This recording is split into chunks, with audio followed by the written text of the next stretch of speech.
Welcome, everybody, to the show. This is Counter Clipping show number 166 for March 25th, 2024.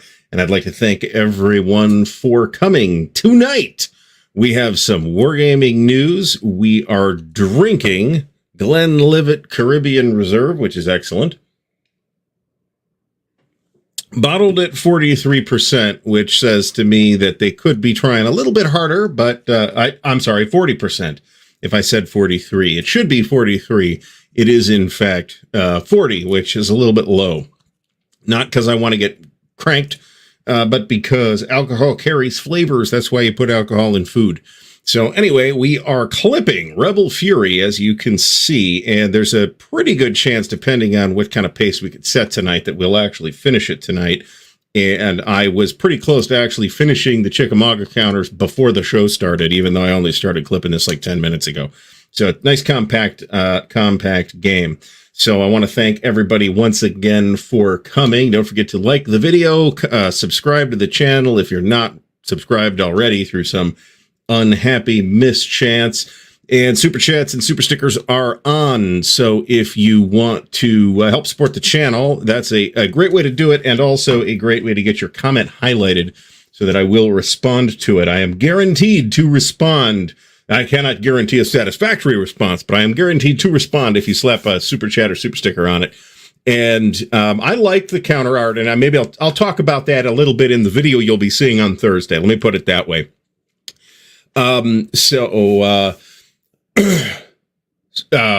Super chats and super stickers are on, right? Like I said. So the Patreon is another way to help support the channel. I'd like to give a big shout out to crap. I forgot to put this in the ticker.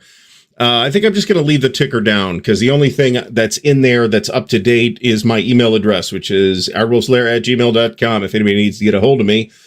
So big shout outs to Jonathan Dyer for stepping up to the swordsman level patronage.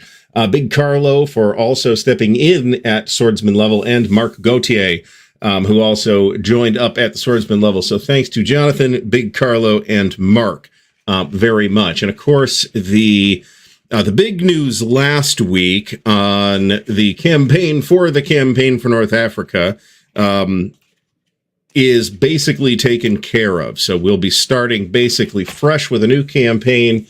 I will probably announce that next week is my thought. I have a couple of different ideas for it. If anybody has in a particular urge to see me talk about in depth, well, we'll see about depth. But to see me have a take on the Decision Games War in the Pacific, that is one of the things under consideration. So close action, Stigler is more detailed than Flying Colors. That is basically the very brief explanation of that. Close action is considerably more detailed than Flying Colors, and it's a little different scale too. It's closer to the scale of Wooden Ships and Iron Men, where you're really kind of probably sailing a couple of ships at a time, as opposed to a whole squadron like you are in Flying Colors. It's just it's a scale difference. So let's get into the stuff for tonight by first of all saying hello to Alan Salazar, Alistair Logie, Bayasia Atkins. Let me know if I'm saying that wrong, by the way, but thanks for coming. Brent McCabe, Chet Bell, Daniel Silverthorne, David Zell, Dustin Mitchell. Welcome to the show. Ed Holtzman, Half-Ass Gaming. John, thanks for stopping by. HUN644 New, Iggy Crichtel, the legend himself. Fucko is here. Jeffrey Edwards, Joe Faust, Joe Perez, Joel, Joe Mentum, John Stanley, Carl Crater from the Wargame Bootcamp, Kyle Harris, Lee Grant, Manders, Mark G, Mason Duke, Mandering Mike, Michael Evanzini, Michael Kirk, Molotov, Cockatiel Games, Palmer Eldritch, Panzer Division, Lair, Patrick of Patrick's Tactics and Tutorials, Paul Dangle. Welcome to the show. Perfidious Albion, Rob Johnson, Roger Hemsath, Stacking Limit is in the house. Stigler, the crankiest man in Wargaming, is here this evening. Stigler, welcome back. Vicky, welcome back to the show. Viper Dave, William Aarons, and Wolf Dog. As usual, I apologize to anyone whom I have missed. Mercurius Aulicus, that's how I'm saying that for now. But welcome to the show. And John Stanley, if there's news on this, I haven't heard it. Let me put it that way. I would have been delighted to have seen an entire series of movies based on that with the same cast and all that jazz. That would have been great, but we never got that, and everybody's too old now. So So there's that. World War II Campaigns is out from Compass.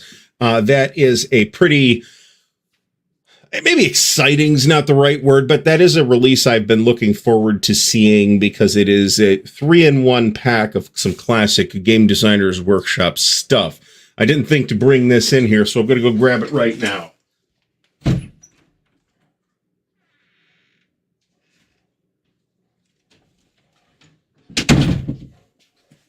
So I bought a copy of Twilight 2000, GDW's Twilight 2000, and in there was a 1990 GDW catalog, which I may do a video on.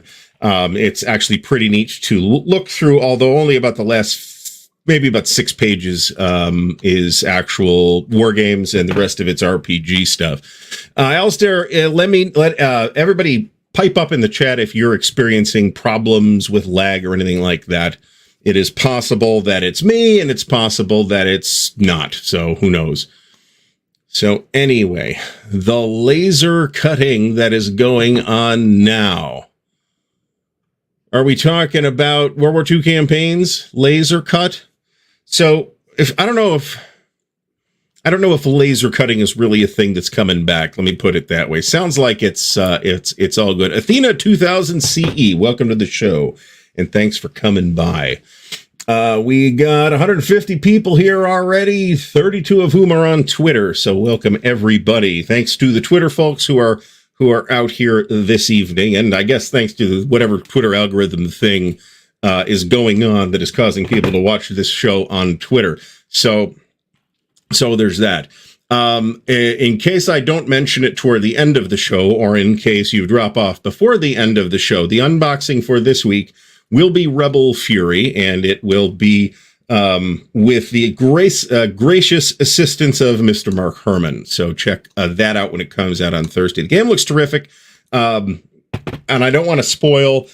I guess I don't want to step on what Mark's going to have to say about it in that video. So let's wait until then, and then if people have further questions, say next week, then we can answer those.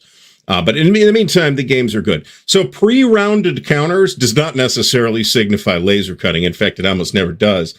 And I am 100% behind pre-rounded counters. That's totally, as long as they're good pre-rounded counters. If they're half-assed, then that's different. But Wolf Dog is playing Rebel Fury this weekend, so that is fantastic. So our topic tonight is the Best of Strategy and Tactics magazine. And of course, we do mean the games.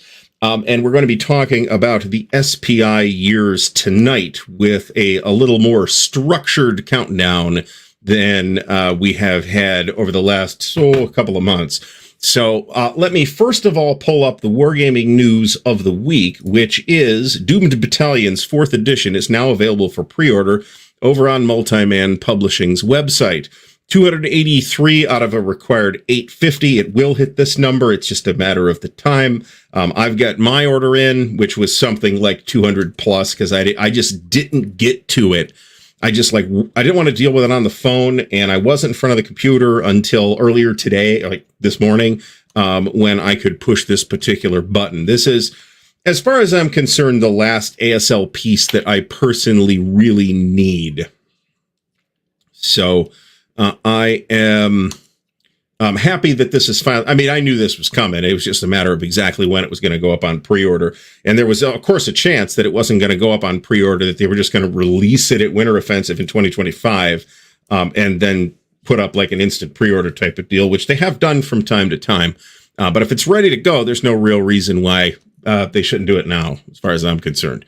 So I suspect that most of the wish list that people might want to hear me talk about as far as S&T magazine games, then I suspect few of you will be disappointed, but we're only going to hit 25 tonight.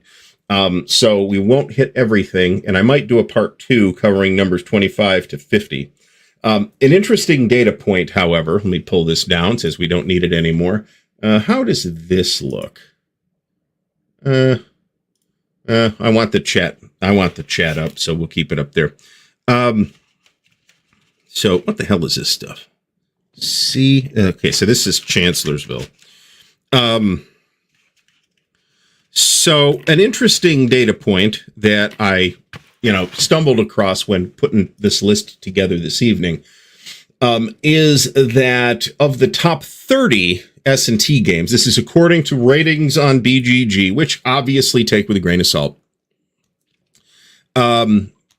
27 of them were released in the SPI era. Now, that's despite the fact that Decision has been the publisher of S&T for quite a bit longer than everybody else put together. So recall that S&T went from SPI to TSR, and then TSR sold it to 3W, and then a couple of years, and they had it for 2 years or so, and then 3W had it for 2 years or so, and then they sold it to Decision Games, who has had it ever since about issue 140 or ish. All this information is on BGG, which remains an excellent resource for this kind of stuff. Less excellent for other things, maybe, but it is certainly a good resource for this kind of information, as long as you have the ability to verify it. And there are fortunately some places to verify it.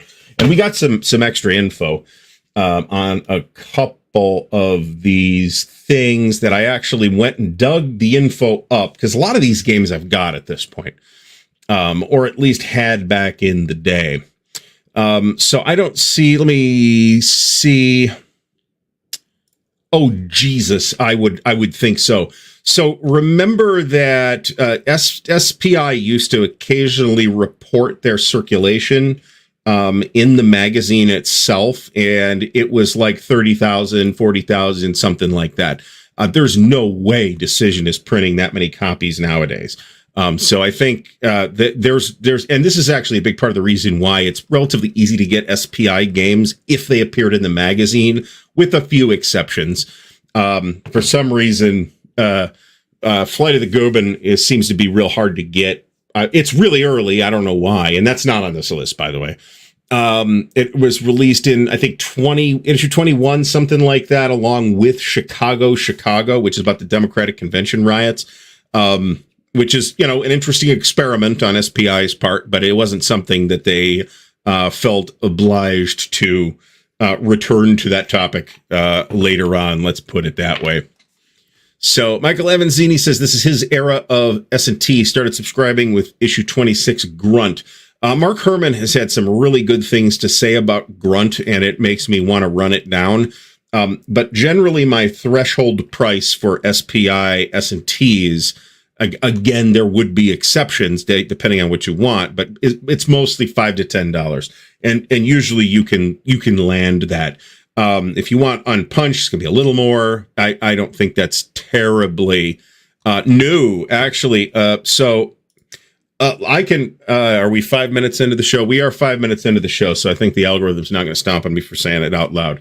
Up Against the Wall, motherfucker, predates Chicago by several years, but they might be mechanically similar for all I know. I have the vaguest idea. I've never looked at either of those games.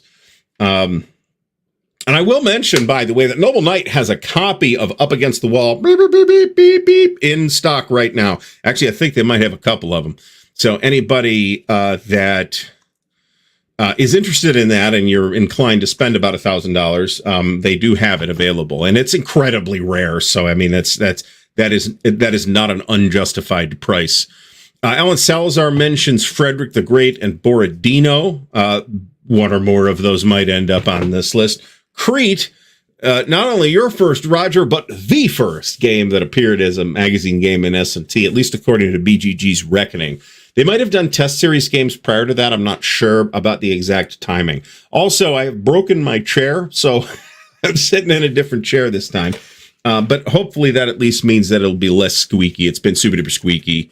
No. So this is some weird algorithm thing where when you rate the video yourself, and you've got to one of the benchmarks is there certain profane words in the first couple of minutes.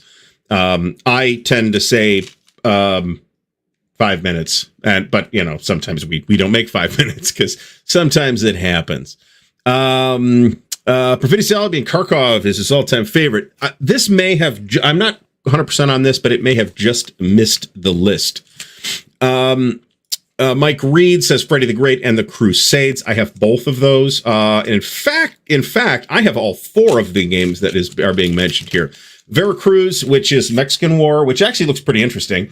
Now, how good it is, I don't know, but it looks pretty interesting, and I wouldn't mind playing it, and I have it. So it was another one that I think it like fell into my library. Let me put it that way. Somebody might have given it to me or something like that.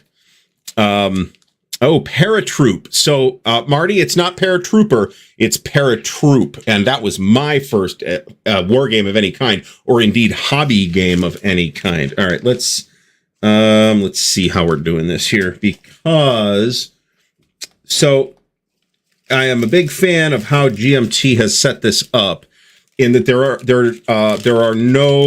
there's no duplicate counter usage. So you have here are the counters for Chickamauga, and that's it. And you don't need any more counters for Chickamauga.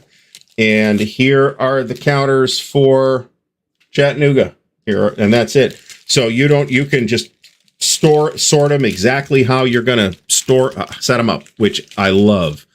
So, Strickland says Crusades was actually a bit of fun. I'll have some things to say about this game. Terrible Swift Sword was not an S&T game, though. So just a little bit too big to fit in S&T. Panzer Division Lair's first was Conquistador. We may talk about that tonight. There's no sense in continuing to talk about the stuff we may talk about tonight. I might as well just put the damn thing up, right? So let's do that. We have a slideshow tonight, folks. Boom, there we go. The first thing we're going to talk about is Operation Grenade. Now, this is part of the Victory in the West system. Let me pull up my actual notes here, because I have notes. We did substantial prep for this. So this is in S&T magazine issue number 84 from 1981. So it's pretty late SPI. Remember that SPI gets seized, that may not be the legal term, but that's the word I'm going to use tonight, by TSR in, say, Q1 of 1982. So this is very latter day SPI S&T right here. And it's the second of the Victory in the West games. The first one was Patton's Third Army, which we'll see in a couple of minutes. Now, all three, well, actually, I shouldn't say that. The first 2 of these games, this is an interesting system mechanically, and it has been enduringly popular. And we've talked about this before. I'm going to try and keep up with the chat here, but wish me luck on that. No, this is issue number 84, so it's pretty late SPI. The last SPI S&T was Monmouth, and that was issue 90, and that was in early 1982. I like this cover, actually. It's kind of minimalist. It's very Redmond Simonson, I feel. But the game looks good. I've got all 3 of these games that SPI did. Now, the interesting thing here is that nobody has ever followed up on this to say, here's Victory in the West Volume 4. They did Volumes 1 through 3 in the SPI era. And the system has been picked up by a number of other publishers and designers, but nobody has ever tried to continue the series, including Decision, who has the rights to the series. And I've always been a bit baffled by that. The same logic applies to the Central Front series, by the way.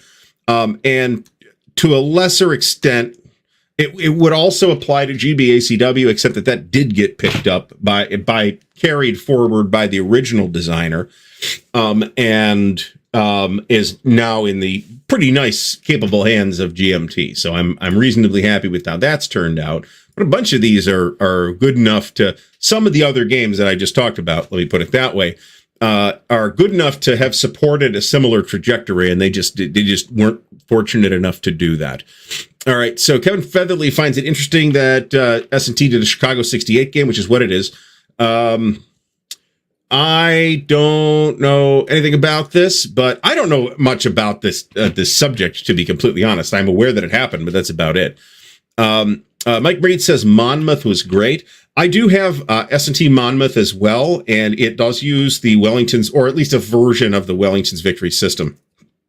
However, my personal copy, and it's not an expensive game, so I could replace this or redo I could, in principle, do my own counters. My counter sheet is ruinously misregistered for Monmouth. I could make my own counters. It might be a more effective use of my time to just acquire another copy of the game, to be completely honest. I mean, I would be supportive of this does not appear to be a thing that Decision is interested in doing right now. Let me put it that way. And I that's not a judgment statement. That's just if they are, cool, but I don't know anything about it.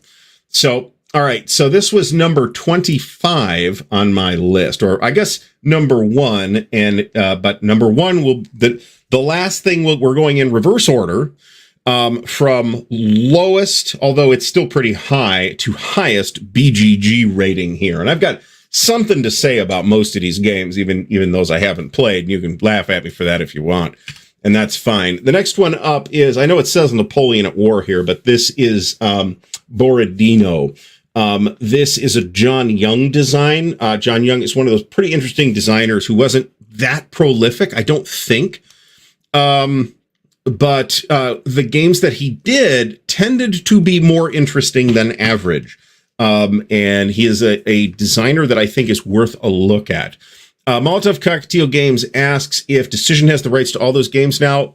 They have the rights to a lot of them, but not all of them. It's a little more complicated than that. Some of those things got peeled off to various publishers. Some of them went back to the designers. Some of them got picked up elsewhere. But mostly the rights reside with Decision. That is mostly the case. Thomas Bandy, welcome from Northeast Ohio, where it actually was nice today, believe it or not. And he has got Rebel Fury Chancellorsville on the table right now. Yeah, playtime on this thing is a very reasonable couple of hours in most cases. So this game is Ney versus Wellington, and this is another kind of stripped down. And we'll talk about this. I think it's on the list. So, and if it is, we'll talk about it when we get to it. But yes, it is basically a stripped down Wellington's victory system. So, all right. So moving on. Here's Monmouth. How about that? So Kevin Featherly says White Dog Games has a fine little Borodino game. I have heard good things about that game, actually. Now, how it compares to the S&T game, I don't know. I would be shocked if it wasn't graphically prettier, but you never know. I feel like this is an accurate statement about what Ney versus. I mean, think about it. Wellington's victory is reasonably complicated. Ney versus Wellington fit into the magazine. So, this is not. This is, well, okay, so Stigler jumped on it before I was able to jump on it. This is an apples and oranges comparison, I think. Rebel Fury is a light, it's not really a quad because there's 6 battles in here, and a couple of campaigns. So it's a full-featured package, but it is a light, easy-to-play game, and not at all what you're going to get out of GBACW. I feel like this being Rebel Fury is lighter and easier to deal with even than Glory, based on my cursory understanding of Glory. So, and yeah, there are hexes. That's absolutely true. The Skib. Is that even on the back of the box? Hold on. I'll tell you if it is. It might be. I'm also very pleased with the dice that the folks put in here. Half mile per hex. Units are basically divisions, but there are also what are called detachments, which are basically anything that's smaller than a division. So, yeah, there's a huge difference in Civil War games between regimental scale, which is what GBACW is, and what Rebel Fury is, which is really divisions. So, well, yeah, I agree with this statement, Perfidious Albion, but this is easier. This has like 12 pages of rules. It's really, really easier. So I need to check out Glory. It's on my list of things to do. But back to the American Revolution. This is a game from S&T, as I mentioned, number 90 from 1982. It's the very last S&T game that SPI produced. Although I think technically the publisher was actually TSR officially at the time. I might be wrong about that. I'd have to look into that. Uh, I don't know. I'm giving Noble Knight all due credit for figuring it out at this point, but I have no idea. So, but thanks for thinking of me. I appreciate it. So it is kind of a hex pack, and maybe we should work on some catchy marketing slogan to work on that. So the design here on Monmouth was by David G. Martin, Leonard Millman, and Eric Lee Smith, and the developer credit is Eric Lee Smith. So hard to find a more impressive developer than Eric Lee Smith, although he was, of course, just a youngster at the time. But it's an interesting looking game, and it's pretty well regarded, and it is not, as the vast majority of these are not hard to get. Okay. Now, some of them are more than that $5, $10, $15, $20 price point that I gave you before. But we're not going to spend an astronomical amount of money on any of this stuff. Yeah, this is great. You put the kids to bed at 10 and play for 2 hours and finish a decent sized battle. Mark says you can finish, I think it's Fredericksburg, in half an hour. So, Jay Sturgill, thanks for stopping by. All right, so moving on. We'll see how fast we get through this stuff. Fighting Sail. This is a game that it's what it sounds like. It is an Age of Sail naval combat game, and it, I think, is just as solid. It's a different scale and level of detail, right, than something like Flying Colors or Wooden Ships and Iron Men or Close Action or whatever, because it's a magazine game. But if you wanted a light Age of Sail combat game, this is what I would look at, right? Over and above Sails of Glory or whatever the miniatures thing is. That's supposed to be good, and I have no doubt that it is. Jeff Anderson, thanks for stopping by. I think you are thinking of Armada, Stigler. Armada is kind of a legendary turd. Fighting Sail is still pretty well regarded. Jim Ozarski has done some playthrough video of Fighting Sail. Armada, I don't know about. About everything I know about Armada is Gilbert Collins did a video on it, and it's got some issues. Let's put it like that. All right. No, GCACW, sometimes the units are divisions, but just as often they are brigades, and it's an operational game. Now, I would also characterize Rebel Fury in this incarnation of this particular system as a kind of a grand tactical or low-level operational game. So it is a little bit operational. So I think it's actually, it's also not a comparison I'm going to make to GCACW. It's another apples and oranges thing, really. But the scale is a little closer. So Keith Powell. So there was a revision of the Armada rules, and I have heard mixed things about the revision. That's a game it's not on this list, so I'll blather about it. Armada is a game I've never owned. I've never seriously looked at. I will probably own it at some point, because at some point I will probably buy it as part of a bundle or collection or something like that. So I don't recall hearing Gilbert's opinion of Frigate. But Fighting Sail's supposed to be pretty good. Now, this is a Joe Balkowski design, as far as I was able to ascertain here. And I found that fairly interesting. One of the things I thought I was going to see is that half, because I knew I was going to end up with the vast majority of the 25 games I was going to cover here tonight were going to be from, all 25 are going to be from SPI. But I knew that the top 20 or 30 were vastly predominantly SPI S&T games, right? What I kind of expected to see was about half of them would be Dunnigan designs, and that turned out not to be the case. Joe Balkowski is probably the number 2 designer. I didn't count these, but he's probably the designer with his name the second most times on this list. That came out very awkwardly. But Dunnigan did a bunch of these, and I'll quote those as they come up. But Joe Balkowski did a bunch as well, including 2 of the 3 Victory in the West games. To mention, apparently it's an official Rebel Fury clip-in night. Somebody asked about, I forget who it was. Somebody asked about this at the very beginning of the show, and I might have said something about it, and I'm not sure. But yeah, Close Action is just more detailed than Wooden Ships and Iron Men. it almost feels like Starfleet Battles to me, more so than Wooden Ships and Iron Men does, and definitely more than Flying Colors does. And I don't mean that in a bad way, because I like Starfleet Battles, but it does have that kind of Starfleet Battles / BattleTech type feel to it.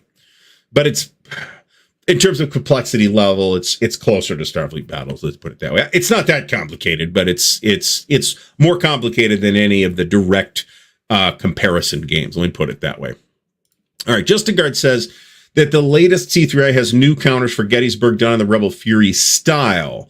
I do have the Gettysburg and the Waterloo game for that matter, but I wouldn't probably. I mean, I need to get the magazine anyway for whatever else is in it. I don't care about this particularly. John Stanley, $4.99. Thank you so much. The support is appreciated. Year of the Rat did not make this list. It would, if there is a part 2 to this for SPI, it would make that list. It didn't quite make the top 30 or so games. Let's put it that way. Kevin Featherly watched some guys playing Panzer Group Guderian on video. One of them said that Richard Berg, who developed it, was a much better developer than designer. So that's an interesting statement. And I guess I was actually saving this, Kevin, for Panzer Group Guderian. But I found it very interesting. I don't know and don't necessarily have an opinion on whether Berg was a better developer than designer. Certainly, when he developed it de facto his own games, that did not necessarily go well, but that wasn't the method, right? So I don't have an opinion on that, but I did find it very interesting that Berg was the developer of Panzer Group Guderian. Let's put it that way. Panzer Battles also did not make this list. And I don't think it wasn't close like a couple of other ones would have been. But Panzer Battles was envisioned as the start of like an ongoing series, and that just never panned out. Let me put it that way. I'd love to see Year of the Rat, actually, because it's one of those that does go for a bit more money. It's a Vietnam game that was designed and published it's a John Prados design, while the Vietnam War was still happening, right? I think that's kind of extraordinary. And for that reason alone, I think it would be fascinating to give it a look. So Stegler, I think this is true, but I think another reason why Panzer Battles was lighter than Mech War 2 is because it was a magazine game and Mech War 2 was not. So here we have, this is V. I'm not sure what Battle V is, but yes, Carl, thanks for stopping by the way. Mentions that Year of the Rat was on the Easter Offensive in 1972, which is basically like going on while the game was being designed. So that is that's exactly what I mean. I think that's a really interesting and really ballsy decision on the part of John Prados to do that game while it's literally still on the front page of the paper, right? And Molotov Cocktail Game says we're about to get all the Berg right we could stomach with Campaign for North Africa, which I think is correct. Now, I like Berg as a designer, though, so not to say that everything Berg did is sterling. I don't think that would be a bit much, but I like a lot of the work that Berg did, and a bunch of the things that we're going to talk about here tonight are, in fact, Berg designs. Alan Salazar really enjoyed The East is Red. That's one that I never had, I think. I did have the China War, which is a bit different. Prophetic Albion says that part of the strengths of Mech War 80 was doctrine and command control rules, and that's, in fact, why I would like to take a look at that, which Panzer Battles was somewhat light on. I think everybody agrees with that as well. William Aarons has Monmouth from Clash of Arms, so that's Battles of the Age of Reason. And not Battles of the Age of Spellcheck, and GMT Battle of Monmouth. Right. That's the Mark Miklos Monmouth. Do I have that? I don't. Is that in? I think that's in volume 2 of the Tri-Packs, which is on P500 right now, I believe. How many S&T games, North Ranger, how many S&T games became boxed versions? A lot, but not all of them. I'll try and mention that as we go. I've never seen a boxed Borodino or Operation Grenade. I've never seen a boxed Monmouth. Obviously, they didn't have time. Not 100% sure on Fighting Sail. The next game, which I guess we'll just flip to right now, is Stonewall, which, yes, they did a box. Damn it. It's just out of frame. Stonewall is being blocked by Stonewall, hilariously enough. So yeah, they did do a box version of this, and it does look like, at a glance anyway, that there was a light revision of this, because I've got both versions, and while I haven't done a detailed compare and contrast, that would be interesting to do. Now, Stonewall here is from S&T number 67 from 1978, and this was kind of. And the designer here, by the way, is Mark Herman. Developer was Brad Walczyk. This is kind of an intermediate stage of the GBACW life cycle, okay, where it's prior to where there was like officially a series with the series rulebook and all that called Great Battles of the American Civil War.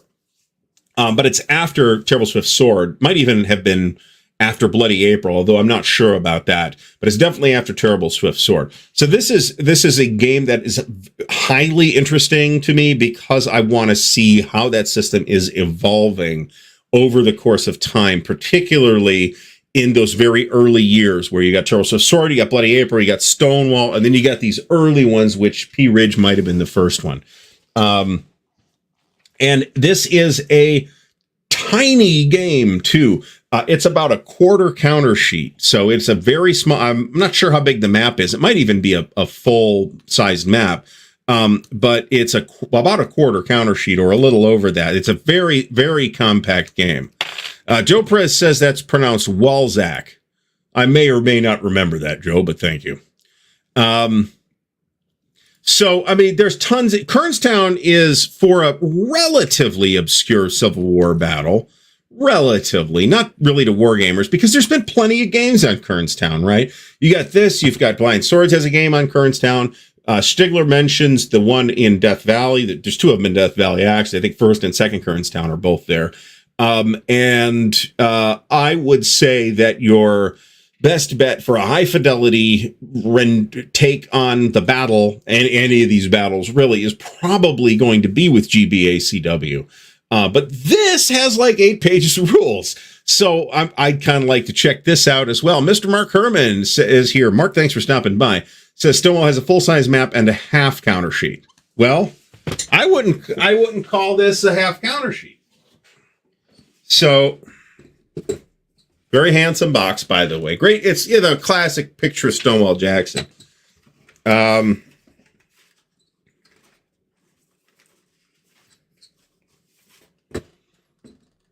Yeah, see, that's not quite half a counter sheet. It's more than a quarter of a count.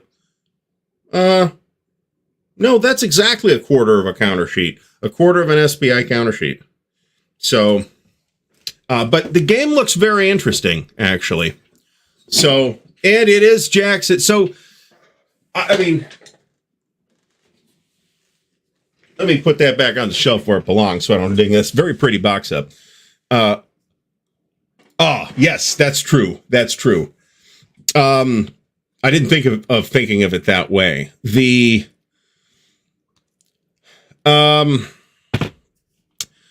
I could do an entire show on Stonewall Jackson and his rather complicated legacy and battle record. He had moments of brilliance. There's no doubt about that. He also had moments where he literally was asleep at the wheel. So there's that. So Mark's right, though. It's a half an SPI counter sheet, which is or half of. I mean, I always kind of mentally, SPI didn't number them this way, though. The SPI would number, I don't have an example in front of me, or I'd pull one out, but that like 200 counter sheet was what SPI called that one counter sheet. So even if you got them like two in one sheet, that was 2 counter sheets. So Mark's totally right. But in any case, Stonewall is a very interesting looking game for the design pedigree and for the kind of story of where this system concept was at the time and where it subsequently went to. So it is, yes, Mark, in fact, we are, I'll pull this down for just a second. We are, in fact, clipping Rebel Fury this evening. We are in the middle of our third battle here, actually. Yes. Now, second battle, I should say. Sometimes they would, I don't want to do a video about this, right? But sometimes the counter sheets would be split down the middle so that they were separate. Sometimes they would be split down the middle, but they were just folded. And sometimes they were not split in any way, and it was just this enormous sheet. That's very interesting. Mark says that Rebel Fury's strategic victory concept comes from Stonewall. Another good reason to check out Stonewall. It is on my to-do list.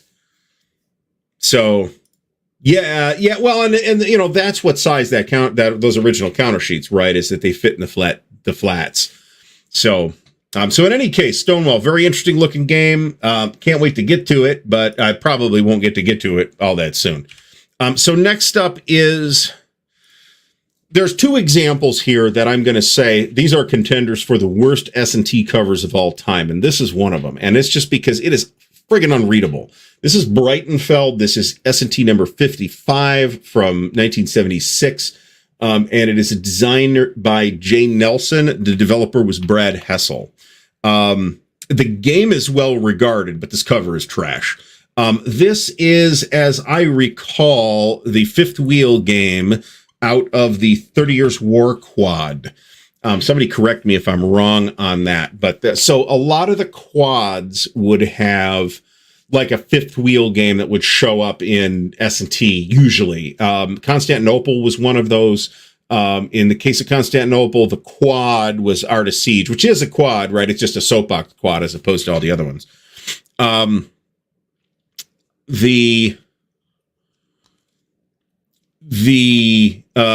yeah, there's a special die in the game, and you'll see this when we do the unboxing video, which should be Thursday, assuming the editing happens like I would like it to happen. This cover is just super duper busy, and I recognize that it is like maybe even a period rendition of the battle, but you cannot read the S&T logo. You can't read Breitenfeld. You certainly, good luck trying to find the issue number on here. This is an incredibly low contrast cover, and I think that's why it's just as bad. I guess I'll say this, and we talk about this in the video. I like the counter design on these because the way the images on the counters mean something. If it was strictly an aesthetic choice, then I might dislike it on aesthetic grounds, although I don't. But if it has an informational reason for being the way it is, then I generally will approve of it. This is a good point. Alistair Logie says he's pretty sure Waldo is in there somewhere. Jonathan Dyer, this is a terrific question that we won't be able to answer tonight. How did the 22 by 34 inch map sheet become a standard? That's a great question. SPI was using that size. Avalon Hill was using something close to that size, but not quite the same. That's certainly a modern standard, but even our notable publishers nowadays don't always stick to that. MMP is notorious for random map sizes in various ASL products, for example. I do think that this is probably the root of it, as Meandering Mike points out. It is 8.5. It's 4 times 2 times 8.5 by 11, right? So it's 8.5 by 11 sheets. So 8.5 by 11 panels. And I think that's why, because if it folds up into folded up 8 ways, it fits in a same box that you'd fit an 8.5 by 11 booklet in. And everybody was pretty much using that standard size except for Avalon Hill. And I think Avalon Hill wasn't, because they owned their own printer, right? They were their own printer. So I have not. Mark agrees too. And this just makes sense. I will note that, say, SPI did they did a lot of maps that were folded differently, but I'm not 100% sure that they were necessarily not the standard size. I'd have to actually check some of those things. And those would be things that popped up in the flats, for example, sometimes were oddball sizes. Ledger paper is 11 by 17. That's true. This is another multiple of 8.5 by 11, though. So, all right. So moving on from Breitenfeld, since we can't read it anyway. Wilson's Creek. So this is, does that say volume 3? That does say volume 3 of Great Battles of the American Civil War. So once it became a formal series with a series rulebook and all that, they did Wilson in relatively short succession. They did Pea Ridge, Drive on Washington, Wilson's Creek. There's another one that they did that was a small format game. Wilson's Creek did appear in a box. Pea Ridge appears in a box. Pea Ridge and Drive on Washington obviously came in boxes. Cedar Mountain, as far as I'm aware, never appeared as a box game. But Cedar Mountain was also pretty late, and it could be that SPI just didn't get to it. That's plausible. 230 people watching, folks. Remember to like the video, subscribe to the channel if you're not already subscribed, and check out the ways to support the channel on Patreon if you are so inclined. So Wilson's Creek is it's not a huge battle, okay? This is, however, a really important battle for the Civil War in the West because Nathaniel Lyon gets himself killed here. Or maybe it is better and more accurate to say that Franz Ziegel got Nathaniel Lyon killed here. So there's that. This is another game, and all of these games are reasonably well regarded nowadays, right? And even if I had gotten to another 20 games, we'd probably still be talking about games that are reasonably well regarded. And there were a couple that were in that, like, didn't make the list, but were still like in the top 50 things that I'm like, damn it, I have things to say about that, which is why we might get a part 2. Now, this just came in like a couple of weeks ago. I got this on eBay. Ooh, we got some schmutz on the back. This came in a couple of weeks ago, and it's in very nice condition, other than this stuff on the back. These never appeared in the magazine. That's, I think, one reason why this is rather expensive and hard to get is because neither of these appeared in the magazine. And these are both basically magazine-sized games. And these are volumes 5 and 6 of the Great Battles of the American Civil War system, by the way. I'm going to put that on the ground because I don't want to maul it getting back up there. Ziegel was more like me runs away mit Ziegel. Let me put it that way. So Wilson's Creek, Great Battles of the American Civil War series. Now this the designer on this was Robert Wright, or Richard Wright, with whose work I am not familiar. And the developer is listed as Thomas Hudson. My Wilson's Creek is not that bad, Joe. I really think that was a game-by-game thing, although it may have been more common with some games than others. My Wilson's Creek is not too bad, although my Wilson's Creek is the magazine version, not the boxed version. Maybe I'll go after the boxed version at some point just for the sake of uniformity, but I'm not going to lose any sleep over that either. There are still people that prefer this older iteration of this series than to the new GMT iteration. And I'm not saying I feel that way. I don't actually. I'd rather play the GMT iteration, but it is way more complicated. And some people don't want to deal with that. So it makes sense to me why some people would prefer the older iteration of the system, because we're really talking about multiple kind of generations of GBACW, I think. And then when we start talking about the differences between, there's a long-term goal of mine is to do a video on this, by the way, and eventually you'll see that, of comparing Wilson's Creek, for example, GBACW, to, for example, Death Valley GBACW, and see what the differences are. They are huge. And I would go so far as to say that I would personally consider these to be two vaguely related game systems, right? So, and as Mark points out, GMT's version of the system it arose out of 3 Days of Gettysburg, which was to some degree a redesign on Berg's on Berg's part. I have never owned the first edition of Three Dog, and I'm not going to pick it up at this point, to be completely honest. Joe says that a lot of subscribers called the office asking for correct counter sheets. So it does sound like it was super common on this particular game. Let me put it that way.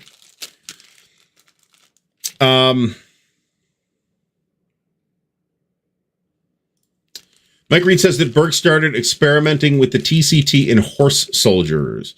Horse Soldiers, so that won't be making this list. But it is a sort of interregnum S&T game. It did appear in Strategy and Tactics. I forget whether it was during the TSR era or the 3W era, but it is one of those. And it is Trevelyan Station. Am I right about that? I forget what Battle Horse Soldiers is. There's three that appeared, three GVACW games that appeared in the magazine. I think we mentioned this last week. Sort of between SPI going away and GMT picking the thing up. There are Horse Soldiers, Baton Rouge, and Red River are the three. Meandering Mike says that Horse Soldiers was 3W. Totally prepared to believe that. Kevin Featherly says his copy of Patton's Third Army was so badly misprinted that Carters only have partial type on the backs from their neighbors. I don't know that I have any one that's quite this bad, but my Monmouth, as I mentioned, my Monmouth counters are very badly misregistered. And, what were you going to do even at the time, let alone now, 30 years later, right? Just get another one. I mean, none of these are terribly expensive that we've been talking about. Stigler says Stigler is a partisan on this score. He's always going to say he likes the current version better. I agree with Stigler for what it's worth on this, but I do understand why some people feel like they prefer the older version of the game or the older version of the series because it's easier, right? And presumably they've played it before and they're used to it. Bryce's Crossroads. Thanks, Mike Reed. So, all right. So moving on is BAOR. This is part of the Central Front system. I want to say this was the second Central Front. Stigler will correct me on this if I'm wrong. I want to say this was the second Central Front game, and this is out of S&T 88, so pretty late, 1981, and I'm showing that the designer on this was Charles Camps. Again, a designer with whose work I am unfamiliar, but the developer was Mr. Bruce Maxwell, which I thought was pretty interesting. Obviously, it shouldn't shock anybody that we're going to see some names like this on a lot of these things. So recently, I've talked about this relatively recently. So Stigler says that this was the third Central Front. Second one, okay, yeah, that's a good point. So the three that SPI did were Fifth Corps, which I have all of them at this point. Fifth Corps, BAOR, and Hoff Gap. And Hoff Gap is the one that didn't appear in the magazine. It only appeared in a box and is relatively hard to find because it only appeared in the box. Eric Goebel says there's 3 used copies of Three Dog at the local used book game hobby store. So that's pretty cool. These are not terrible, obviously condition is a factor. So these are not necessarily bad prices. I personally, if anybody's looking for Three Dog, my recommendation at this point is for them to wait for the new one. Unless you specifically want to go after one of the older editions, then that's a bit of a different story. It's British. They can make up their own acronyms. It's up to them. So this is the British Army, the Rhine. It is, again, part of the Central Front series. I saw, I think, a Facebook post in the last few days about if SPI had lived, what we might have seen out of the Central Front series. So remember that they did have a very ambitious, I think, 5 or 10 game plan for this. And then that did not pan out due to TSR. Thank you very much, Lorraine Williams.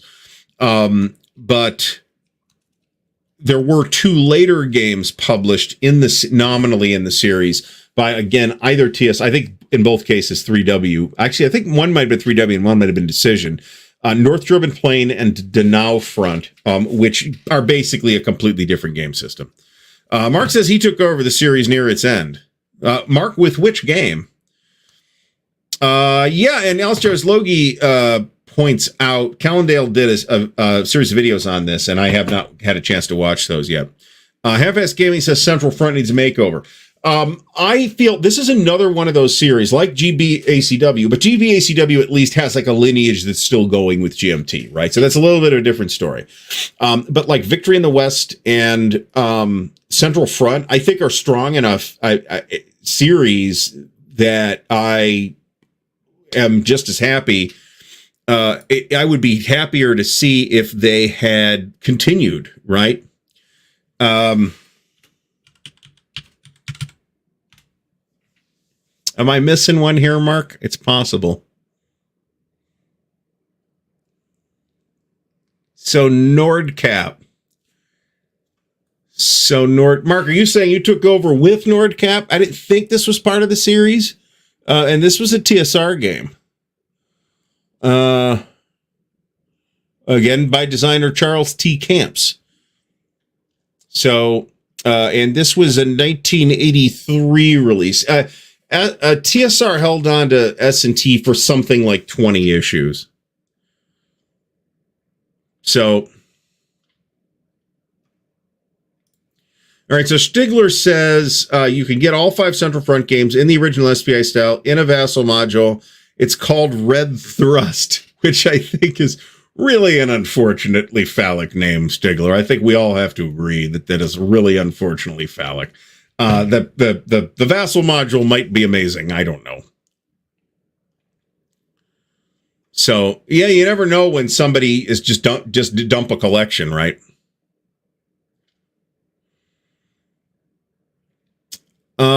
So I haven't seen Frank tonight, Mark. So, yeah, so the 7 Days to the Rhine series, which I think was a Joe Miranda, maybe Ty Bomba thing that they closed out Modern War magazine with, was kind of started its existence as a revised Central Front, but then swiftly turned into a completely different thing. And I am, I guess, as pleased as I can be that they did end up changing the name and the sort of format of it, so that it's distinctly its own thing, because it is distinctly its own thing, right? Now, it too was reasonably well received. There are certainly some people that didn't like it, and anybody that went into that thing hoping for a new Central Front was going to get disappointed.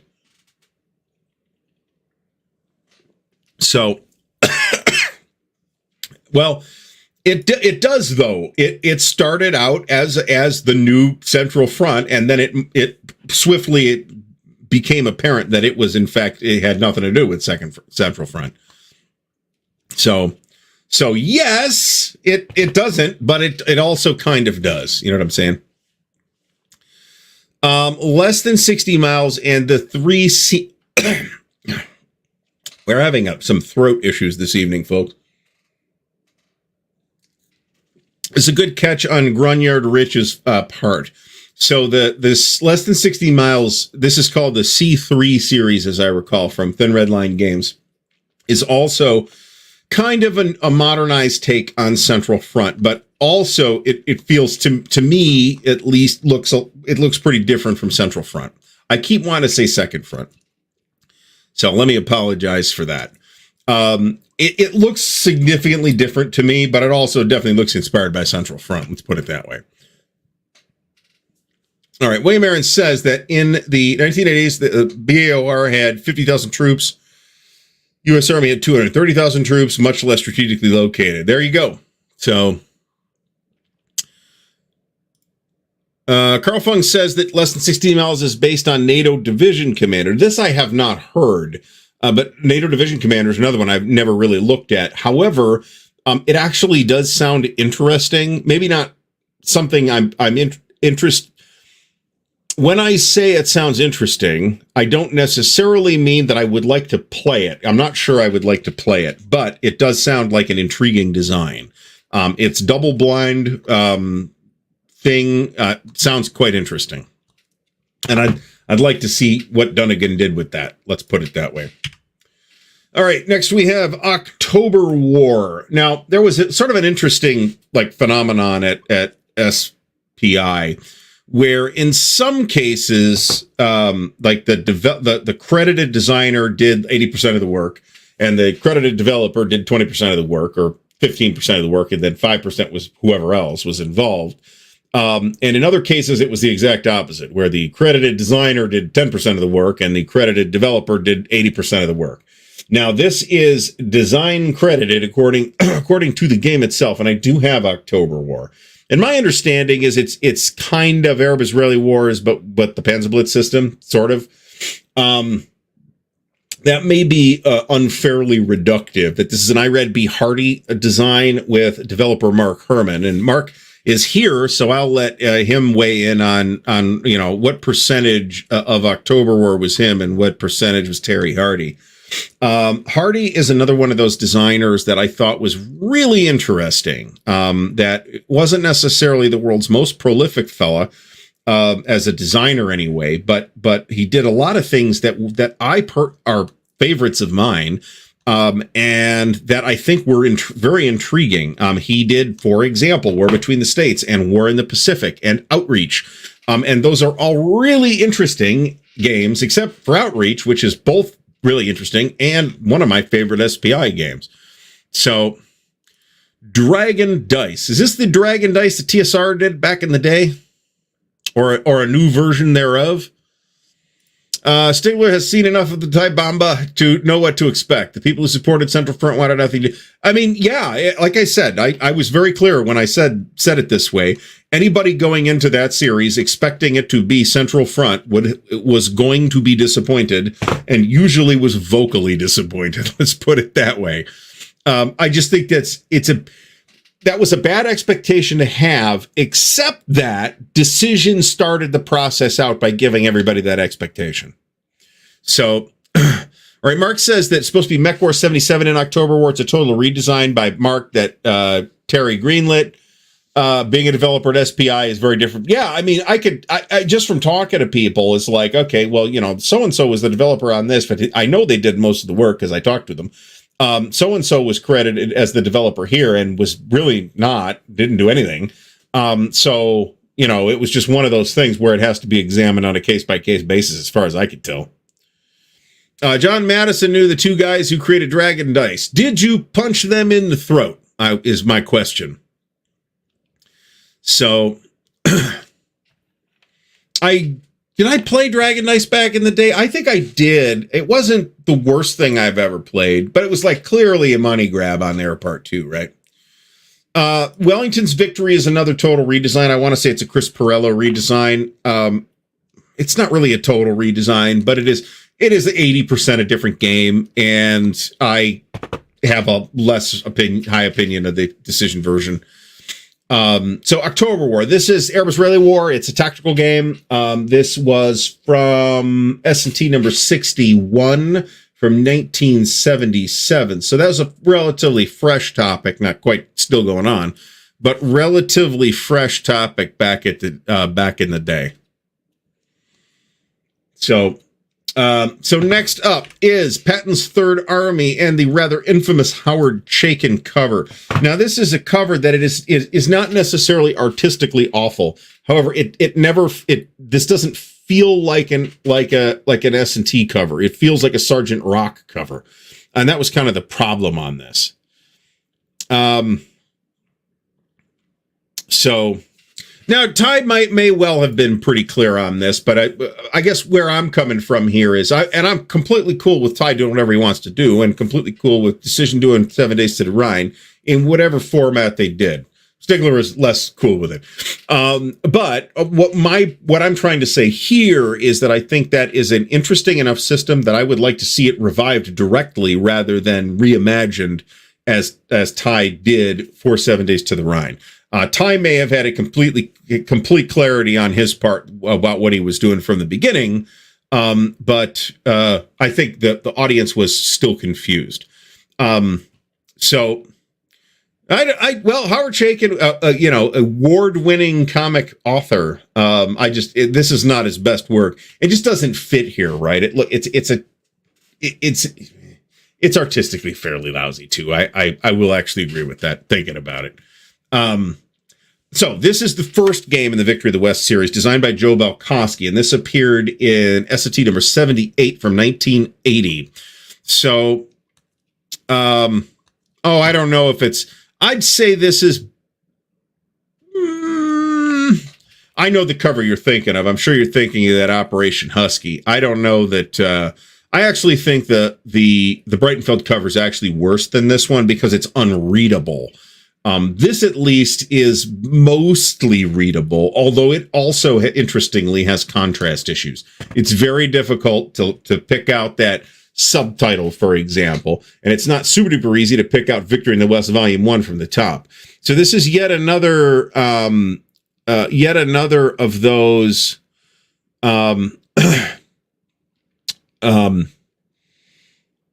yet another of those series that I think really deserves new life. Now, in the case of Victory in the West, again, although there's been no formal revival of the series, there's plenty of people using the signature mechanic here.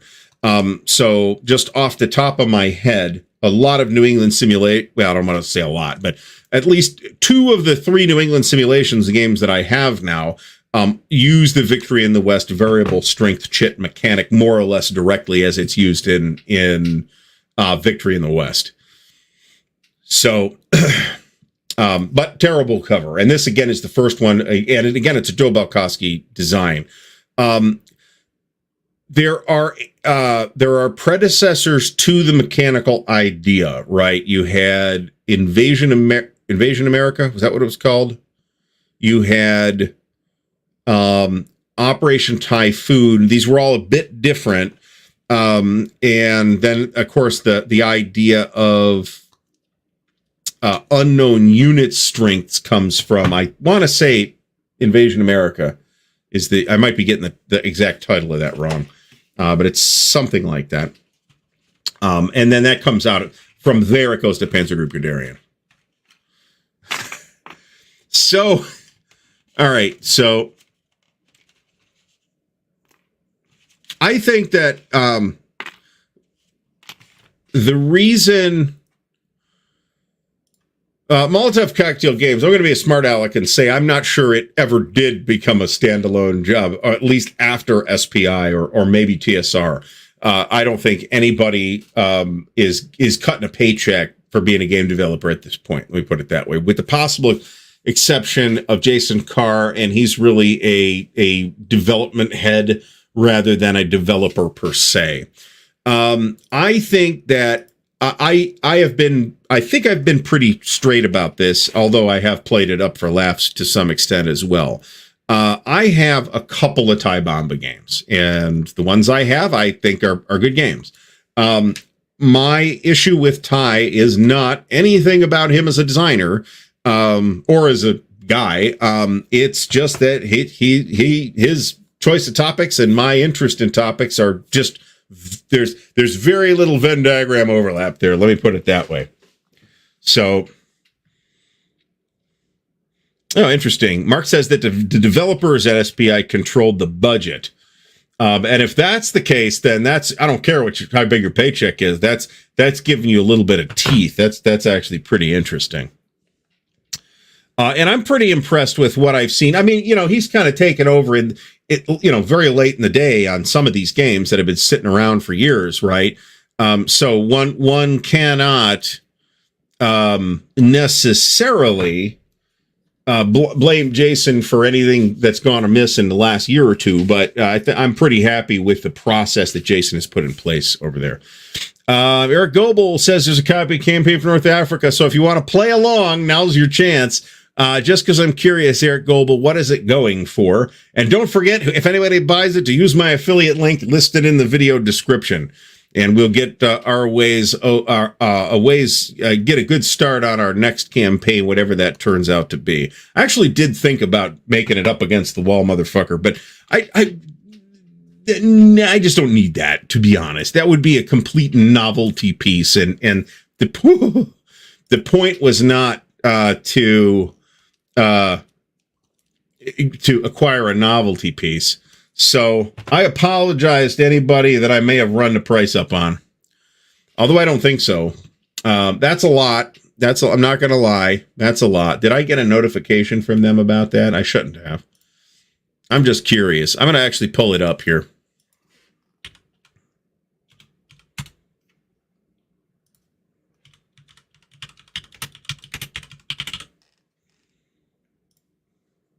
Yeah, look at that. So let me pull it up. 1195 rules notated fair VG plus. So Noble Knight's fair VG plus is probably pretty good shape. That's high. And I probably contributed to that by buying the last one. I will also make an observation that they told me that they hadn't actually had a copy for a couple of years until the copy that I grabbed came up. So, oh, Stigler, you sweet summer child. I have every intention of playing this. Now, that may be abortive. I may throw up my hands or jump off a cliff after 15 hours of it, but I intend to give it a go. We are going to give it a go. So, yeah, those games are quite pricey on the secondary market. Let me point that out. So I've got all three of these too, which I don't know if I'm ever going to play any of them, to be honest about it. I mean playing. I'm not saying open it up and paw through the contents. I mean playing. Oh, full campaign. No, I don't. That's not to say that I think that's undoable necessarily. I can think the jury's a little bit out on this, but it's unreasonable based on the time commitments on my calendar to expect me to play the entire campaign. But if we get if I could play a couple of turns of it, I'll be pretty satisfied with that, to be honest. And a couple of turns is probably like 20 or 30 hours. So, it's not like that's no playtime. All right. So next up is Kharkov, the Soviet Spring Offensive. Another very well-regarded classic, in this case, from Stephen Patrick. This is S&T number 68 from 1978. This did appear in a 1-inch box, I can tell you that. So maybe Mark has some insight, or maybe this was basically random and or arbitrary. But I find it interesting that SPI would sometimes put things out in a 1-inch box and then put a game out that's half as big out in a 2-inch box. Stonewall is the example I'm thinking of in particular. Was Kharkov the fifth wheel in the Army Group South Quad? I'm not sure. I couldn't find the clip that I wanted from the Big Bang Theory episode, by the way, on YouTube. That doesn't mean it ain't there. It just means I didn't find it.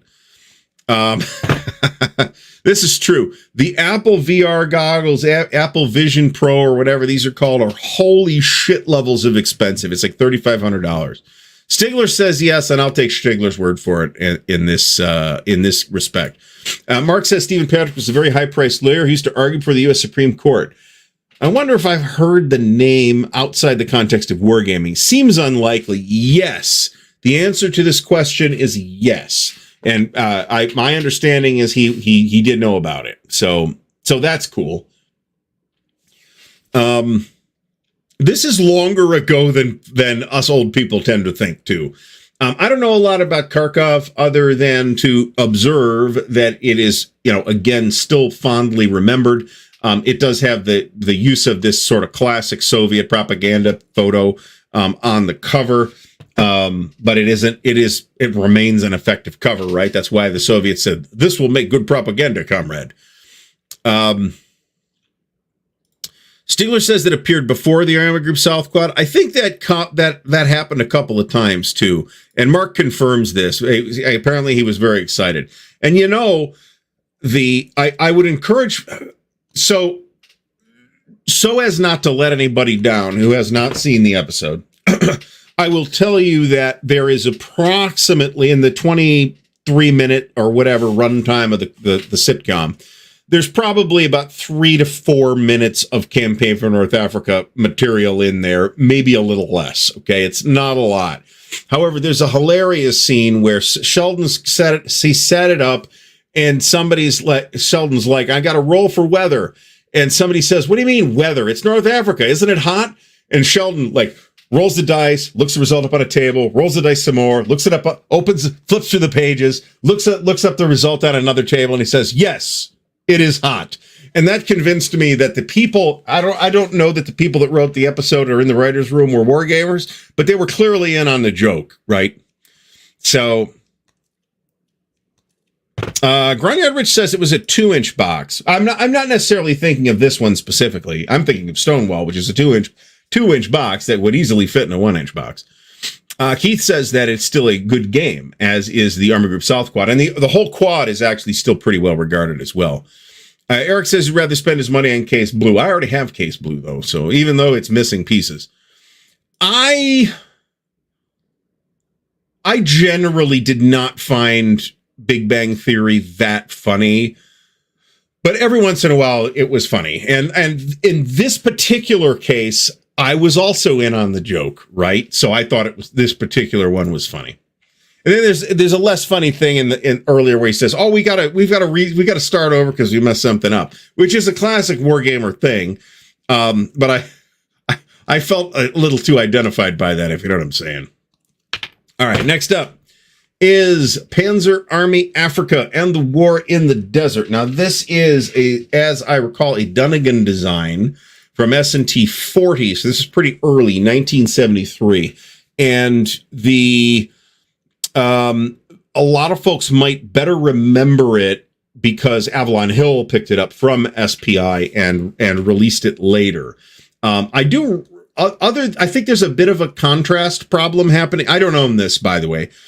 So I can't vouch for whether the contrast problem is an artifact of this photograph or scan of the cover, or if it is reflective of the actual cover. But I do think there's a bit of a contrast issue here with the title itself, Panzer Army Africa. I have already brought you a video on Case Blue. In fact, the very first counterclipping stream was the topic, the stated topic, although I, of course, randomly rambled about a bunch of random shit, was in fact Case Blue. So now sounds like a fantastic time, since we're reminding folks that you can use the affiliate link in the video description to help support the channel with Noble Knight store credit, to hear from the official sponsors of the Counterclipping Show, our good friends at Noble Knight Games. Take it away, Noble Knight. Here at Noble Knight Games, we've been carefully growing the world's largest selection of board games, role-playing games and dice, war games, miniatures and paints, card games, and more. Going on 25 years now. Our rustic castle contains more game and hobby goodness than you can shake a stick at. Complete with careful packaging and the finest customer service the land can provide. You can buy, sell, trade from anywhere in the world, just like nature intended. Noble Knight Games. Oh, thank you, Noble Knight. Once again, the official sponsor of the Counterclipping Show. A lot of people fondly remember Panzer Army Africa. It was one of those games that a lot of people cut their teeth on as wargamers because it was, once Avalon Hill put it out, it was just one of those things that everybody seemed to be playing at the time. And it is a Dunnigan design, so that right there to me says there's probably something interesting going on here. And one might certainly regard this as a less bananas alternative to Campaign for North Africa. But then again, any game, any North Africa game that's not Campaign for North Africa is going to be less bananas. So next up, and this is number 13 on our list. We started with number 1. This will be number 13. So we are about halfway through. Sicily, the Race for Messina. This is S&T issue number 89. So the second to last game that SPI did in S&T. This is a Dick Rustin design. And so unlike the other two games in the Victory in the West system, which were Joe Balkowski games, this is Dick Rustin. This is still highly regarded. The map is now, bear in mind, this is like 1981. Okay. So it's very late SPI. So we're not talking about a 1974 game. The map here is really attractive. I find this map to be really attractive. Now this particular instance of Victory in the West is more front-loaded with complexity than the other games in the series. Because think about it, there's amphibious invasions, right? So there's just gonna have to be some extra chrome in here that you didn't necessarily need in Operation Grenade or Patton's Third Army. But this game is very highly regarded. It is very high on my priority list of things I want to monkey with, and I just haven't gotten to it yet. So we are now on Spotsylvania, which we have just finished. I'm not 100% that I'm going to finish the whole thing tonight, but I'm going to come pretty close. There's not a lot of markers. There is a Callendale series on this game, and in fact, I think the other two as well. Stigler hates it, but he is, after all, the crankiest man in wargaming, so take that into consideration. He says it is bloated with special rules and devoid of any real choices. The terrain tells you where you can and can't go. Now, I'm not saying Stigler's wrong here. I have this and haven't played it, but it is on my to-do list of things to play. For one thing, because it's one of the I want to try this system, for another thing, I am highly interested in this topic as a person of roughly 1/4 Sicilian heritage. So there's that. This cover does not bother me. This is very much there's a lot of text on it, and I'm not sure that that's a great design choice. However, you can read the text on it. And I think that's the most important thing, right? I mean, if you have the most gorgeous map art or counter art or whatever, it doesn't matter if the people that need to ring it can't read it. So that it is got kind of that blocky look that was relatively common for SPI, but a lot of people, well, at least the contrast is good, though. I mean, red on blue can look bad, as you can kind of see toward the bottom here, where you have some smaller text, but at least the title I can read, right? And I physically have this thing, so I can. The cover's not hard to read in real life, and it's one of those things where sometimes the scan or photograph doesn't really reflect what the real thing looks like. Eric Goebel, yeah, there is one actually, and it's coming up, and it's relatively high. But it is not this one. This is 5th Corps. This is the first in the Central Front series, and this is a Dunnigan design from S&T number 82 from 1980. So the interesting thing about this series is friction points, and SPI monkeyed with this and or similar and or related ideas a number of times over the course of their existence. I should say all of these things kind of happened from the mid 70s to early 80s, I guess I'll say. The friction points kind of represent supplies and to some extent manpower. So when you like replenish your friction points, you're getting replacements, but you're also getting fresh supplies and ammunition and all that other stuff. It's a really interesting looking system, and that's actually why I picked up 5th Corps, because I'm like, this sounds intriguing. I want to see this, even though topically this isn't really my bag. It's not my bag, I don't hate this NATO versus Warsaw Pact stuff, but it's really common, right? It was really common in the 70s, in the 80s, and now it's super common again. And I just feel like I've got more than I need. But this mechanically looks very interesting, so I picked this one up. And this is another one of those white covers, so it's hard to find this in a copy that's not white anymore, right? This is why I don't wear white, folks. Because I after 10 minutes, I look like I've been crawling around under the car.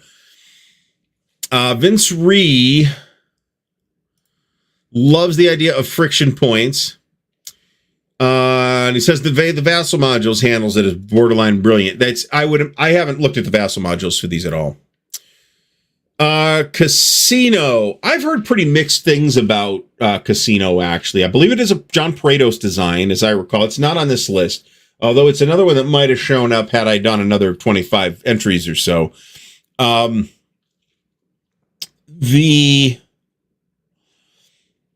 But I've heard mixed things about Casino. Some people really did like it. Some people really strongly disliked it. All right. Mark says that the issue they had to resolve was armor cav were a bit too resilient against Soviet regiments. I could see that'd be a problem. So the genesis of the Central Front series, and again, I'd like to see somebody, maybe we're not talking about an official revival, but somebody taking the idea of friction points and designing a new game around it. I think you could easily support the idea of designing a World War II game using that mechanic, for example, with some reasonably small changes. And if Mark says Casino was solid, that means it's worth a look as far as I'm concerned. I'm going to take Mark's word for it over random internet guy. Next up is Winter War. This is one that I don't have. I will mention that.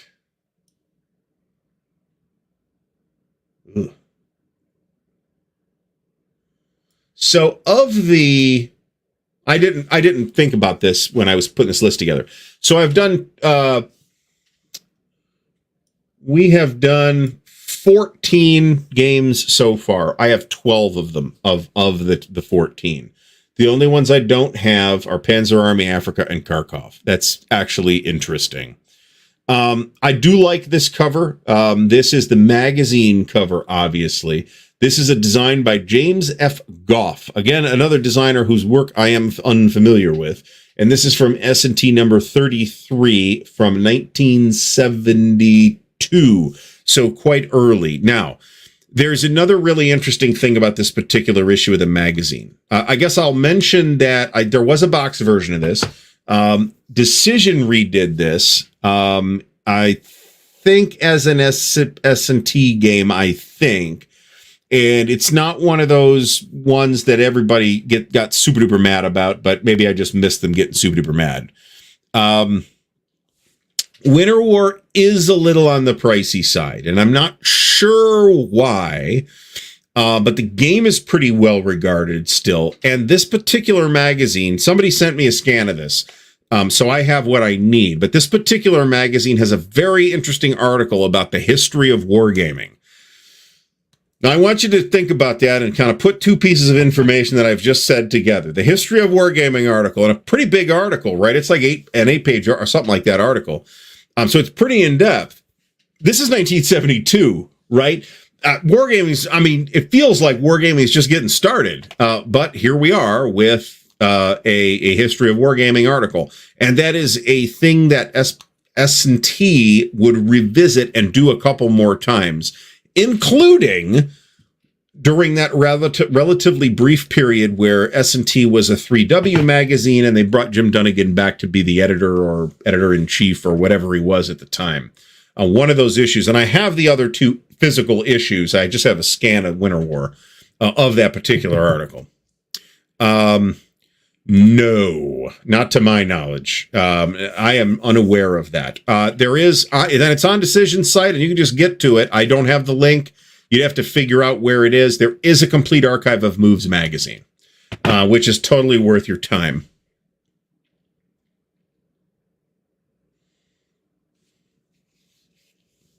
Winter War, there may be a game called Winter War by GMT. There is Red Winter too. But there was an earlier GMT game on the Russo-Finnish conflict, I want to say.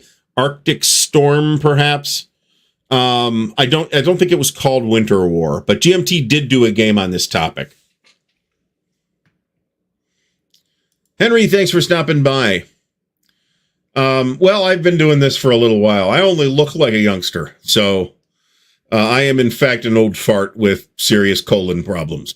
So, which was more information than anybody came for tonight.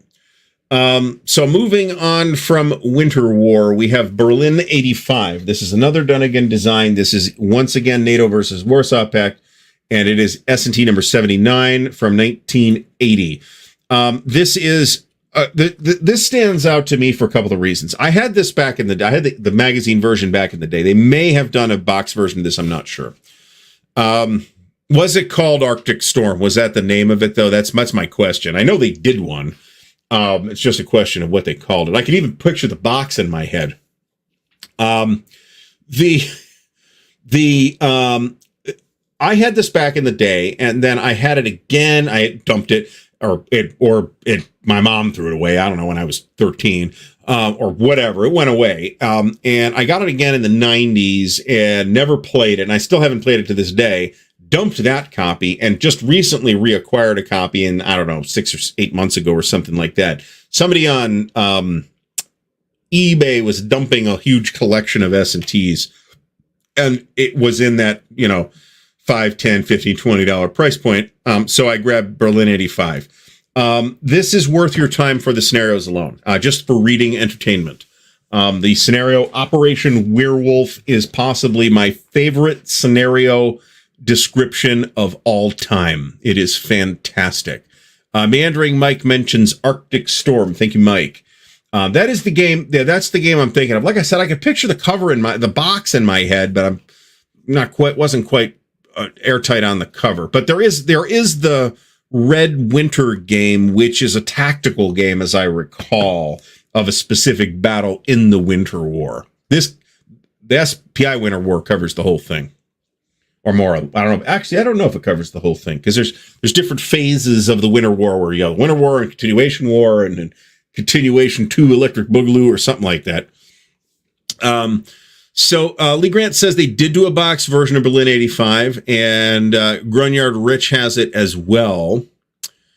And Joe Hammond has it in a box as well. So apparently it ain't that hard to find in a box. So this is another thing, though, and this is a big part of the reason why the magazines are a better bet in many cases, because you could find this issue of S&T for $20 or less. You are probably going to pay $60 or more for a box version. That's just the way it is. In some cases, and there's a particular one, there's one game that I want in a box, and I have it in a flat. That game is Outreach. And unfortunately, and I got it for, I think, a pretty good price, unpunched and beautiful condition in the flat. Even the tray was nice, and that's hard to find nowadays. For, I think, about $50, $40 to $50, something like that. Whereas in the box, unpunched, you're looking at north of $150. So, and again, that's because of the circulation of the magazine, right? Nowadays, we think, well, you could get it without the game, right? That's true now, but it wasn't the case back in the day. It always came with a game, right? So their circulation was, again, 20, 30, 40, 50,000 I don't know if it's 50, but it was really high in terms of wargaming print runs. Whereas the box versions probably were far less large print runs. Let's put it that way. There is a reprint of Red Winter coming somewhere. I don't know where it is in the pipeline. Mark says 36K. I mean, that's still a lot, right? And here in 2024, any publisher outside of GMT, and even in GMT's case, we're talking about Twilight Struggle and maybe 2 or 3 other things, are printed in quantities that are remotely comparable to this, right? We're talking, more typical print run. And I'm not talking about Thin Red Line doing their 300 copies. I'm talking about Compass doing 1,500 to 2,500, and MMP doing their 2,000 to 3,000, or whatever the numbers are, right? They're in that general ballpark. And while GMT's numbers are higher, they're not that much higher for most things. 36,000 is a pants-shitting number of copies for to have been printed by modern standards. There's almost nothing out there nowadays that gets printed in the wargaming space that gets printed in quantities remotely close to this. And again, we're talking about a couple of things out of GMT, Twilight Struggle, and maybe Combat Commander, maybe some of the Commands and Color stuff. Even those, I think, are probably 5,000 to 10,000 print runs, because you got to warehouse that stuff too, right?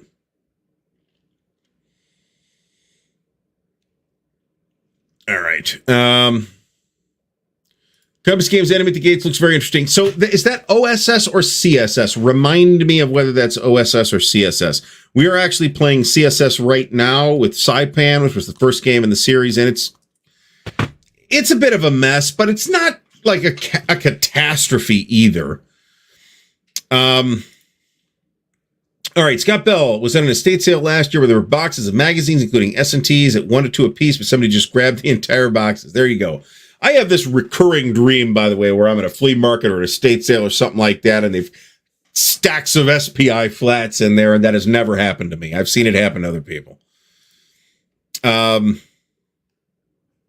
right, so moving on from Berlin 85.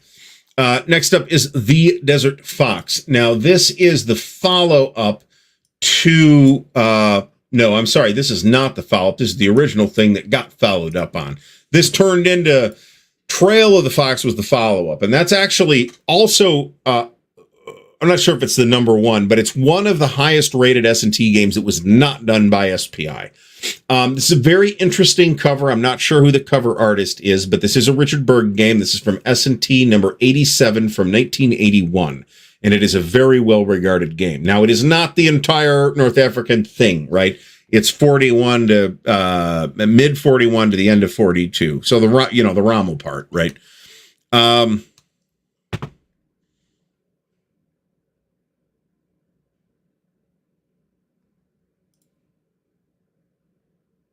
Joe, I think you're off base on this one.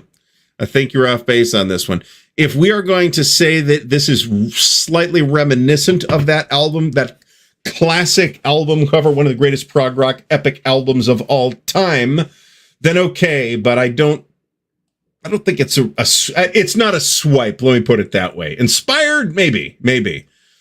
And anybody wants to Google the album cover, In the Court of the Crimson King by King Crimson, which was King Crimson's first album, by the way. But anyway, very well-regarded game, and which has had an enduring legacy. There were a couple of sequels. There was Trail of the Fox, and there was Fox Killed, which came later. And then, of course, Decision later did Stigler's all-time favorite game, Desert Fox Deluxe. And then to make Stigler even happier, they did it again. So it is a well-regarded, this I find highly believable, actually. But it's a well-regarded game. And I just picked this up for the first time from that dude on eBay selling large quantities of S&Ts, from some estate sale that he had pillaged them from. And they were, again, everything was in the 10, 5, 10, not sure anything was 5, but 10, 15, $20 range. So,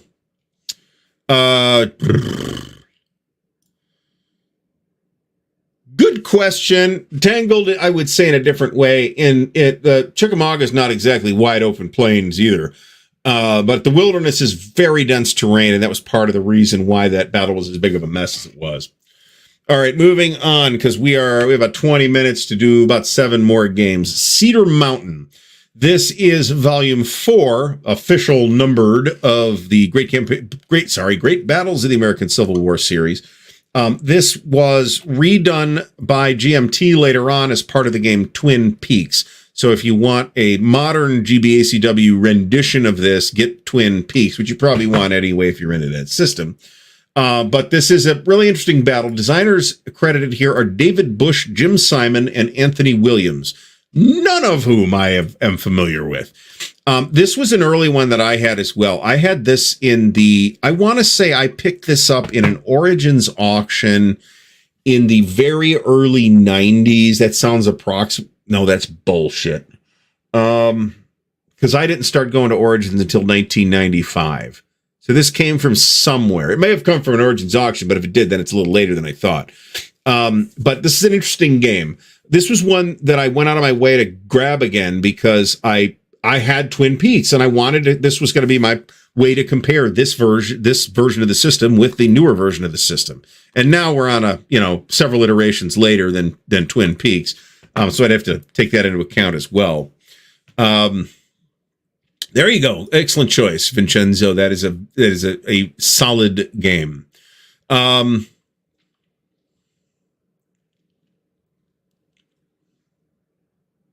Stigler says it's good for teaching the system. Play balance is an issue, but okay. I mean, it wasn't historically too. So excellent. I'm looking forward to meeting you both. That'll be great. So you know where I'll be. I'll be attached chained to the tables that will be running brazen chariots. So this is the one. Is this accurate? This is the only Great Battles of the American Civil War game that SPI did that did not appear in a box. It did not appear in a box until GMT did it decades later. Next up is Ney versus Wellington. This is the Battle of Quatre Bras. This is based on Frank Davis's original design of Wellington's victory.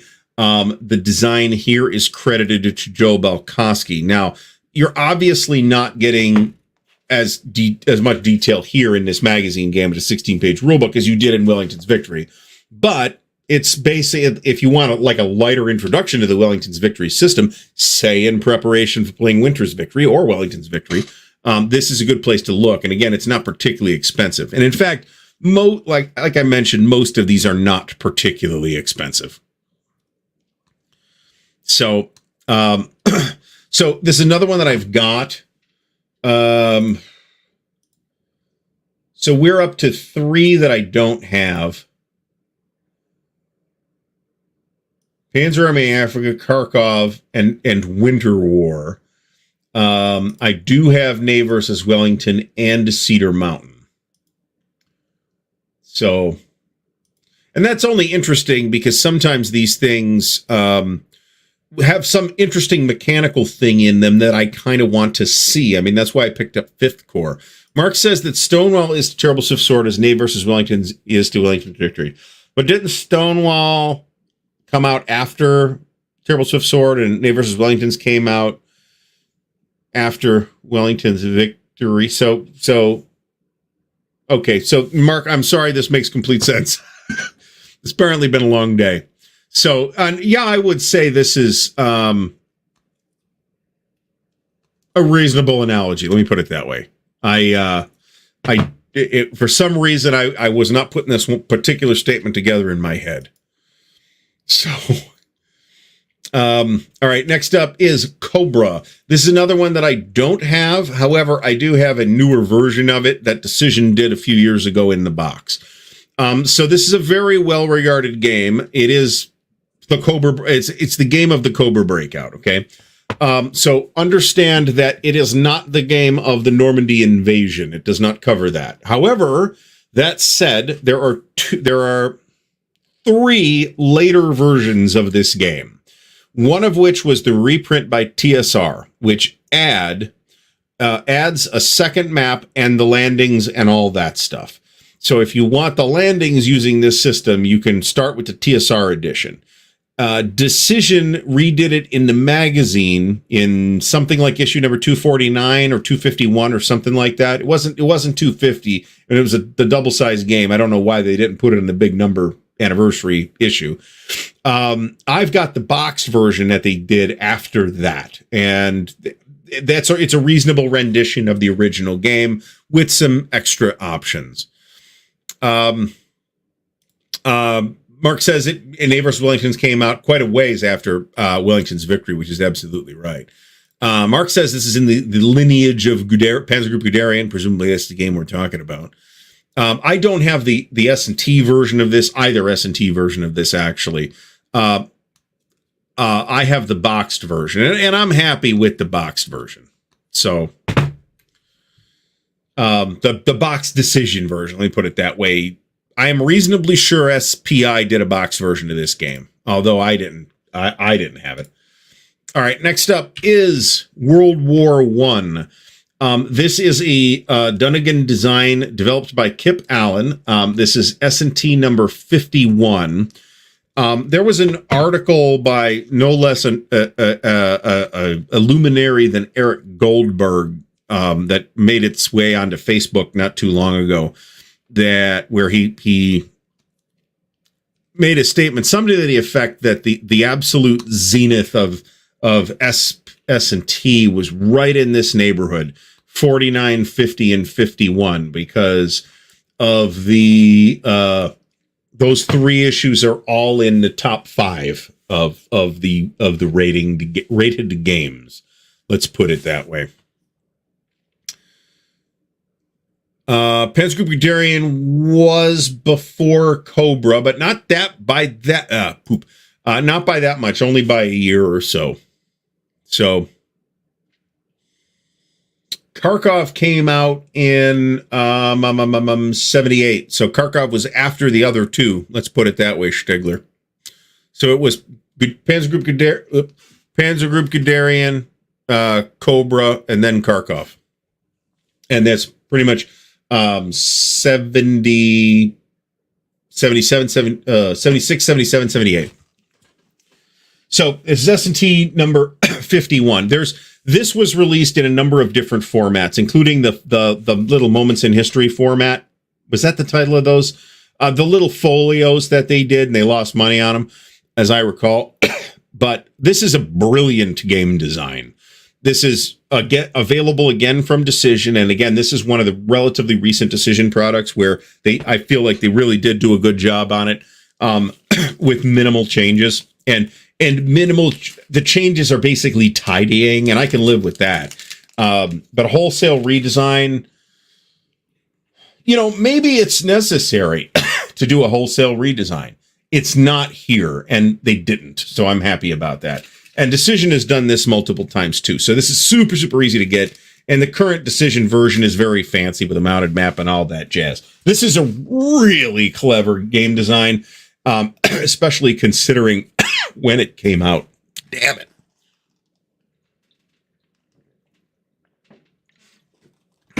I'm not drinking enough water. That's what's going on here. All right. Next up is Conquistador. I was rather surprised that this comes in as highly rated as it is. This is SLT number 58 in 1976, and this is a Richard Berg design developed by Greg Kostikian. This is a very... I'd really like to see somebody try to do a serious take on this subject matter today, because, well, I think Berg did the best he could with the material he had available at the time. I think the lens of history is shining a little bit differently on this particular history nowadays. And I'd like to see some of that more recent scholarship reflected. Nevertheless, I think this is a really solid game. It's a lot of fun to play.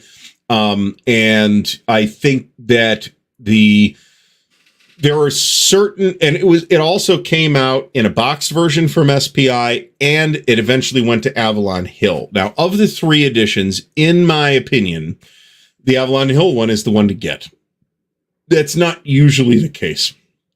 It is in this case because even in the magazine, I'm not sure if it's from the magazine, but the SPI version has some optional rules for things like German bankers or German explorers and some Dutch bankers and shit like that. And you did need some counters for that, and the Avalon Hill version gives you the counters. So I feel like, no, that is a totally different game.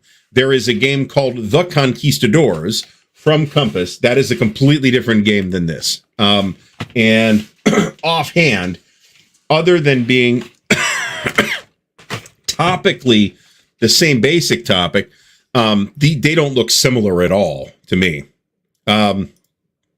So, and it's, that game may have started as an attempt to revisit Conquistador, but it in the way it came out, it's a very different looking game.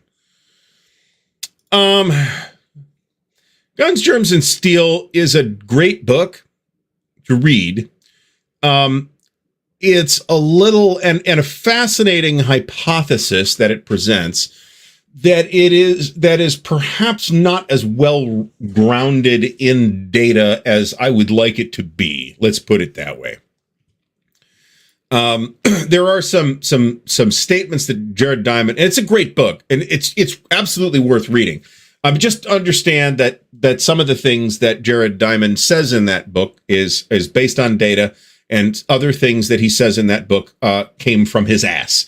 So as long as you understand that and are prepared to question it where appropriate, you're fine. It is worth reading.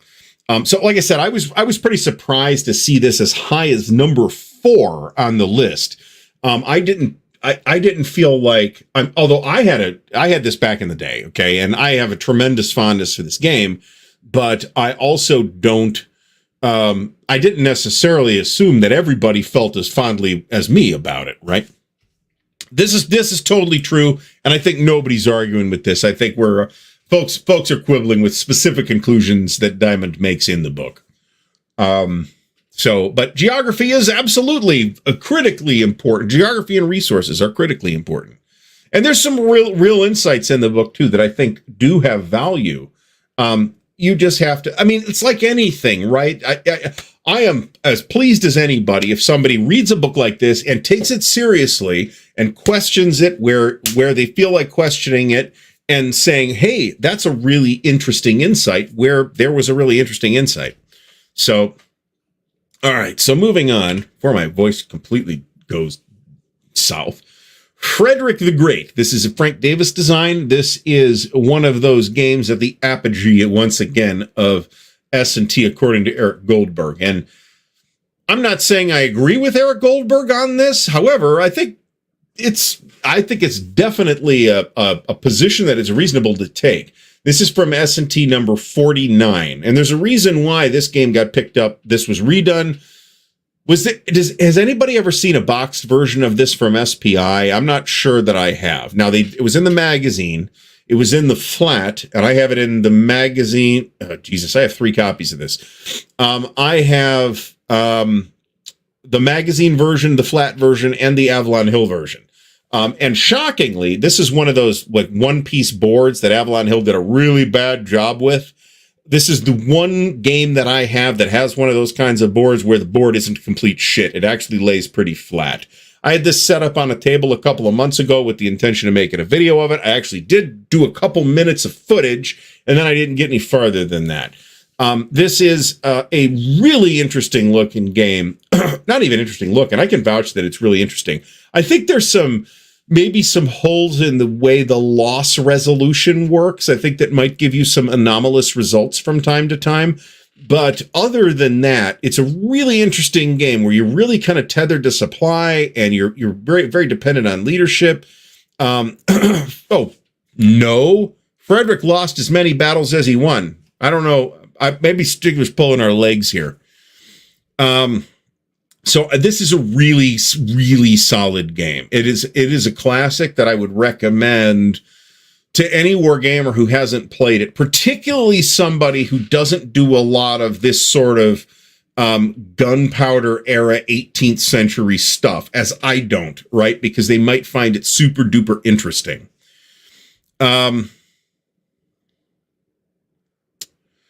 This sounds familiar.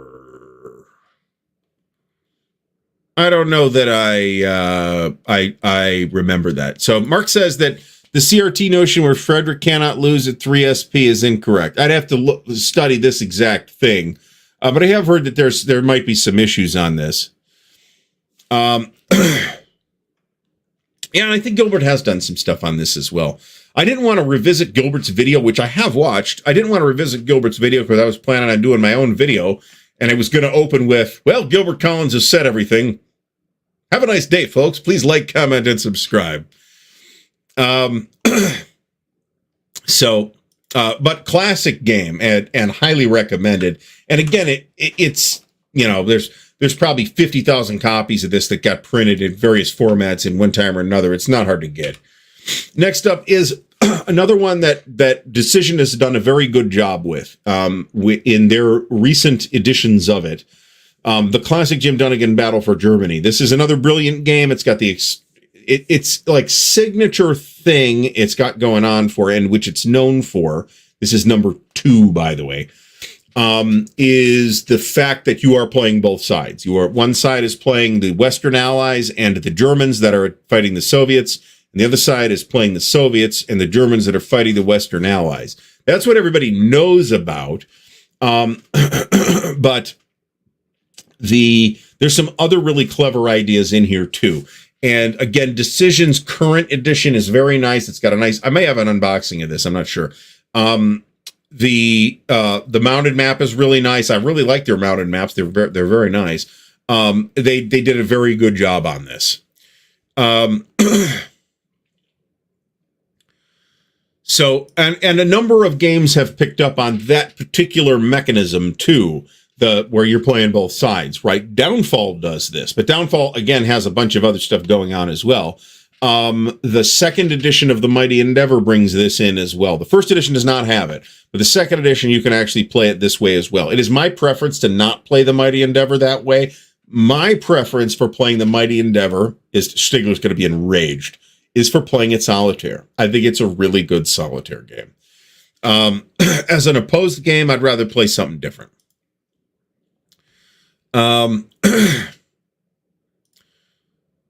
I have never owned Patent in Flames, I don't think. I had America in Flames.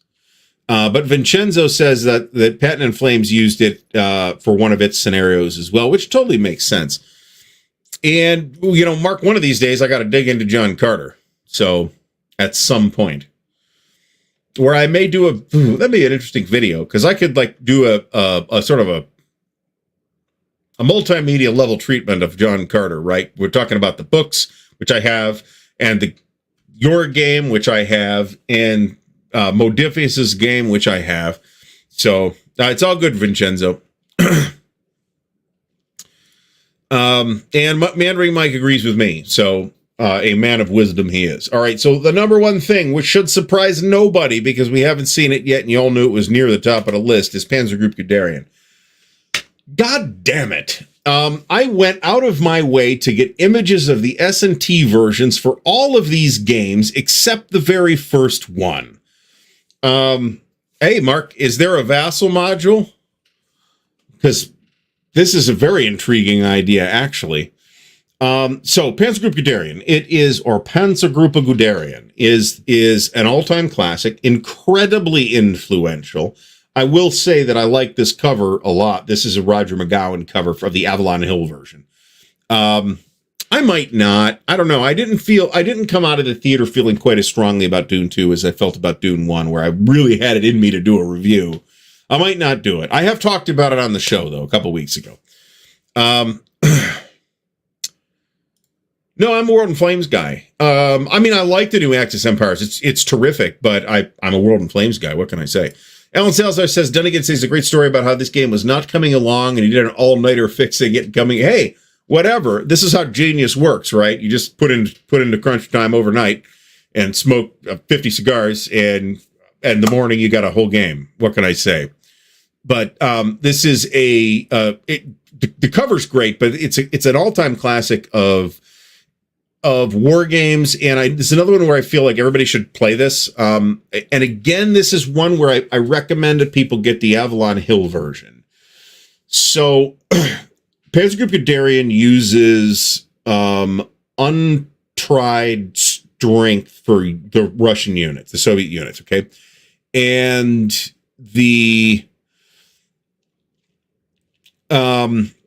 there are, I don't know if it's a mistake or an oversight or what, but like in the SPI version, there's a thing where the mechanized, I might be getting this exact thing wrong, but there's some confusion about the symbols on the backs, which you can see even when you can't see the unit strength. The Avalon Hill version fixes that. Now, I think the Avalon Hill version also does have that shitball one-piece map that they did that everybody hated because it sucked. Mark says there is, alas, no John Carter Vassal module.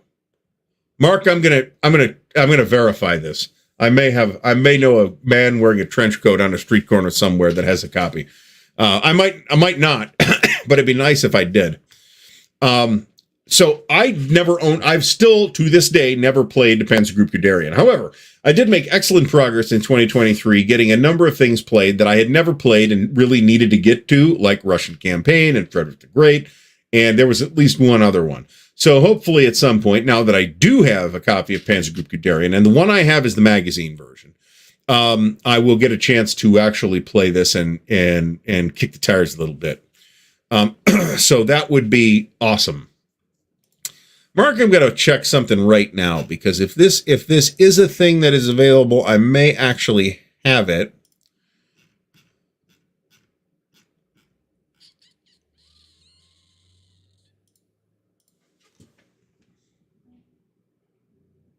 I'm looking at the Simpub's site, by the way. Nope. I don't see a vassal module. That's well, I might be full of shit too. Hold on. I'm not putting this site up because for reasons, but where the hell is it? There it is. Let's see if I can find something here. It'd be awesome if I could, but I'm also not counting on it. Ugh, this is terrible.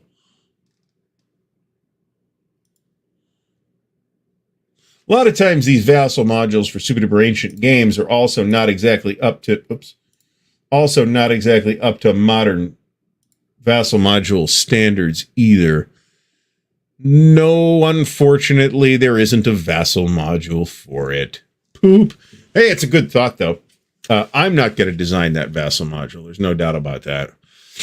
So, and as we mentioned earlier, yeah.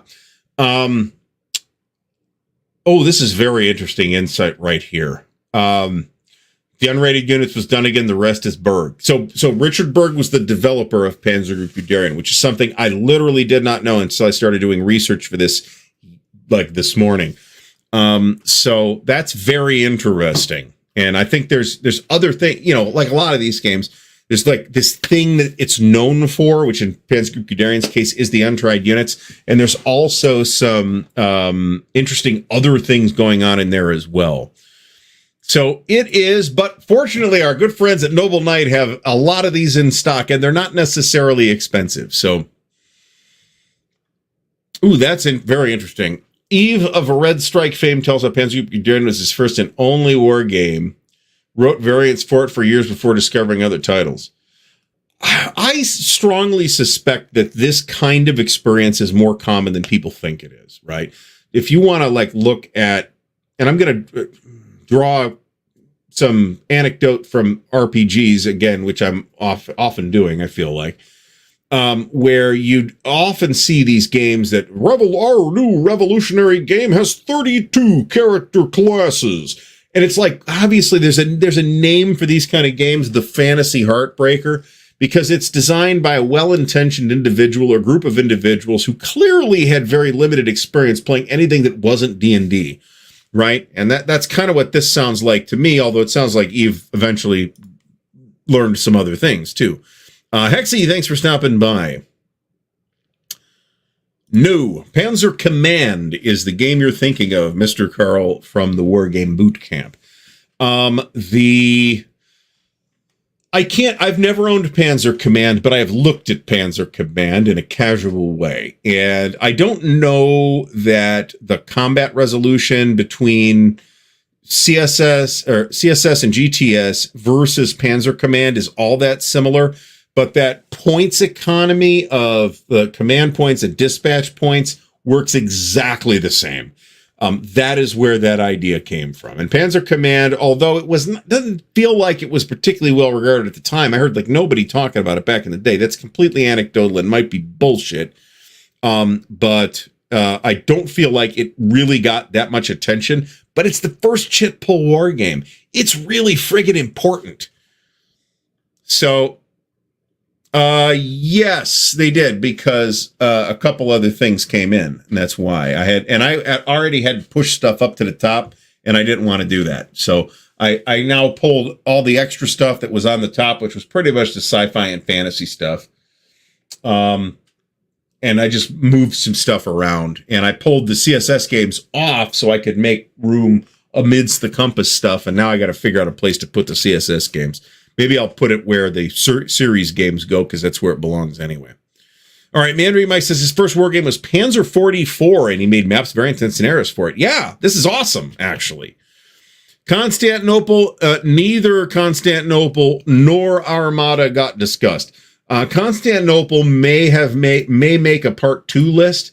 Armada will not make a part 2 list because it is considered a turd. So, everybody seems to agree on that with Armada in particular, although some folks also say that the second edition does fix its problems. Gilbert seemed less convinced of that when I watched his video on it some time ago. All right, folks, so what's happening this week? Whereas as we wrap up here, we're slightly after 10, but I'm going to take about another 2 minutes here. So we are almost certainly going to get a part 2 of this. But my initial intention was to do part 2 was going to be the 3W and TSR years, and then part 3 was going to be the decision years. But maybe we need an SPI part 2. We'll see. It's not going to be next week. What is happening? We should have a show with Dan tomorrow night. I'm not sure what's going to happen with that, but I've already cleared the schedule with Dan, so he'll be available, and we'll do a show even if it's just us. What else do we got? I don't have any poop. I don't have any. I've got some shorts lined up, but nothing is actually scheduled. So you may or may not see some shorts this week. What you should see on Thursday, assuming that the editing goes the way it should, is the designer-assisted unboxing of me and Mark Herman talking our way and opening our way through this very copy of Rebel Fury. So that should be great. If it doesn't make Thursday, it's not Mark's fault. It is my fault because I didn't get the editing done. I'm working on the editing. I hate editing. I am watching Three Body Problem on Netflix. I think I'm 5 episodes in. It's good. It hasn't blown my pants clean off. But it's good, and I like what I've seen so far. There will be so we may see this, yeah, but not this week. That ain't going to be out tomorrow. I think that's going to be out like on the last day of the month. Yes, indeed, this is a different game. I fucking hate. Maybe it's that I suck at it. I've had no training whatsoever. I can't even get myself to watch videos on how to do editing well. So, I haven't read the book. I have read synopses of the books, however, and it does look like a substantial amount has been changed. In part, that is probably just due to the fact that the books are written by a Chinese writer. And as an American writer would do, he centralizes China's position in the story. The show goes out of its way to kind of broaden that and there's lots of Chinese people in the show too. But there's also, they kind of globalize the thing as well. So there's some really clever ideas in the books. And maybe less attention on characters and stuff. And I think the show's probably paying a little more attention to that. But I like it so far. But it's based on I haven't read the books. I've just read synopses of the books. I can spot some things that they've changed right off the top. So, I just watched episode 5, I think of 8. So I'll watch the rest of it. It's really difficult for me to commit to watching 8 hours of friggin' television because I don't have time. So it's kind of a big deal for me to like finish a season of a show, even if that season is only 8 episodes.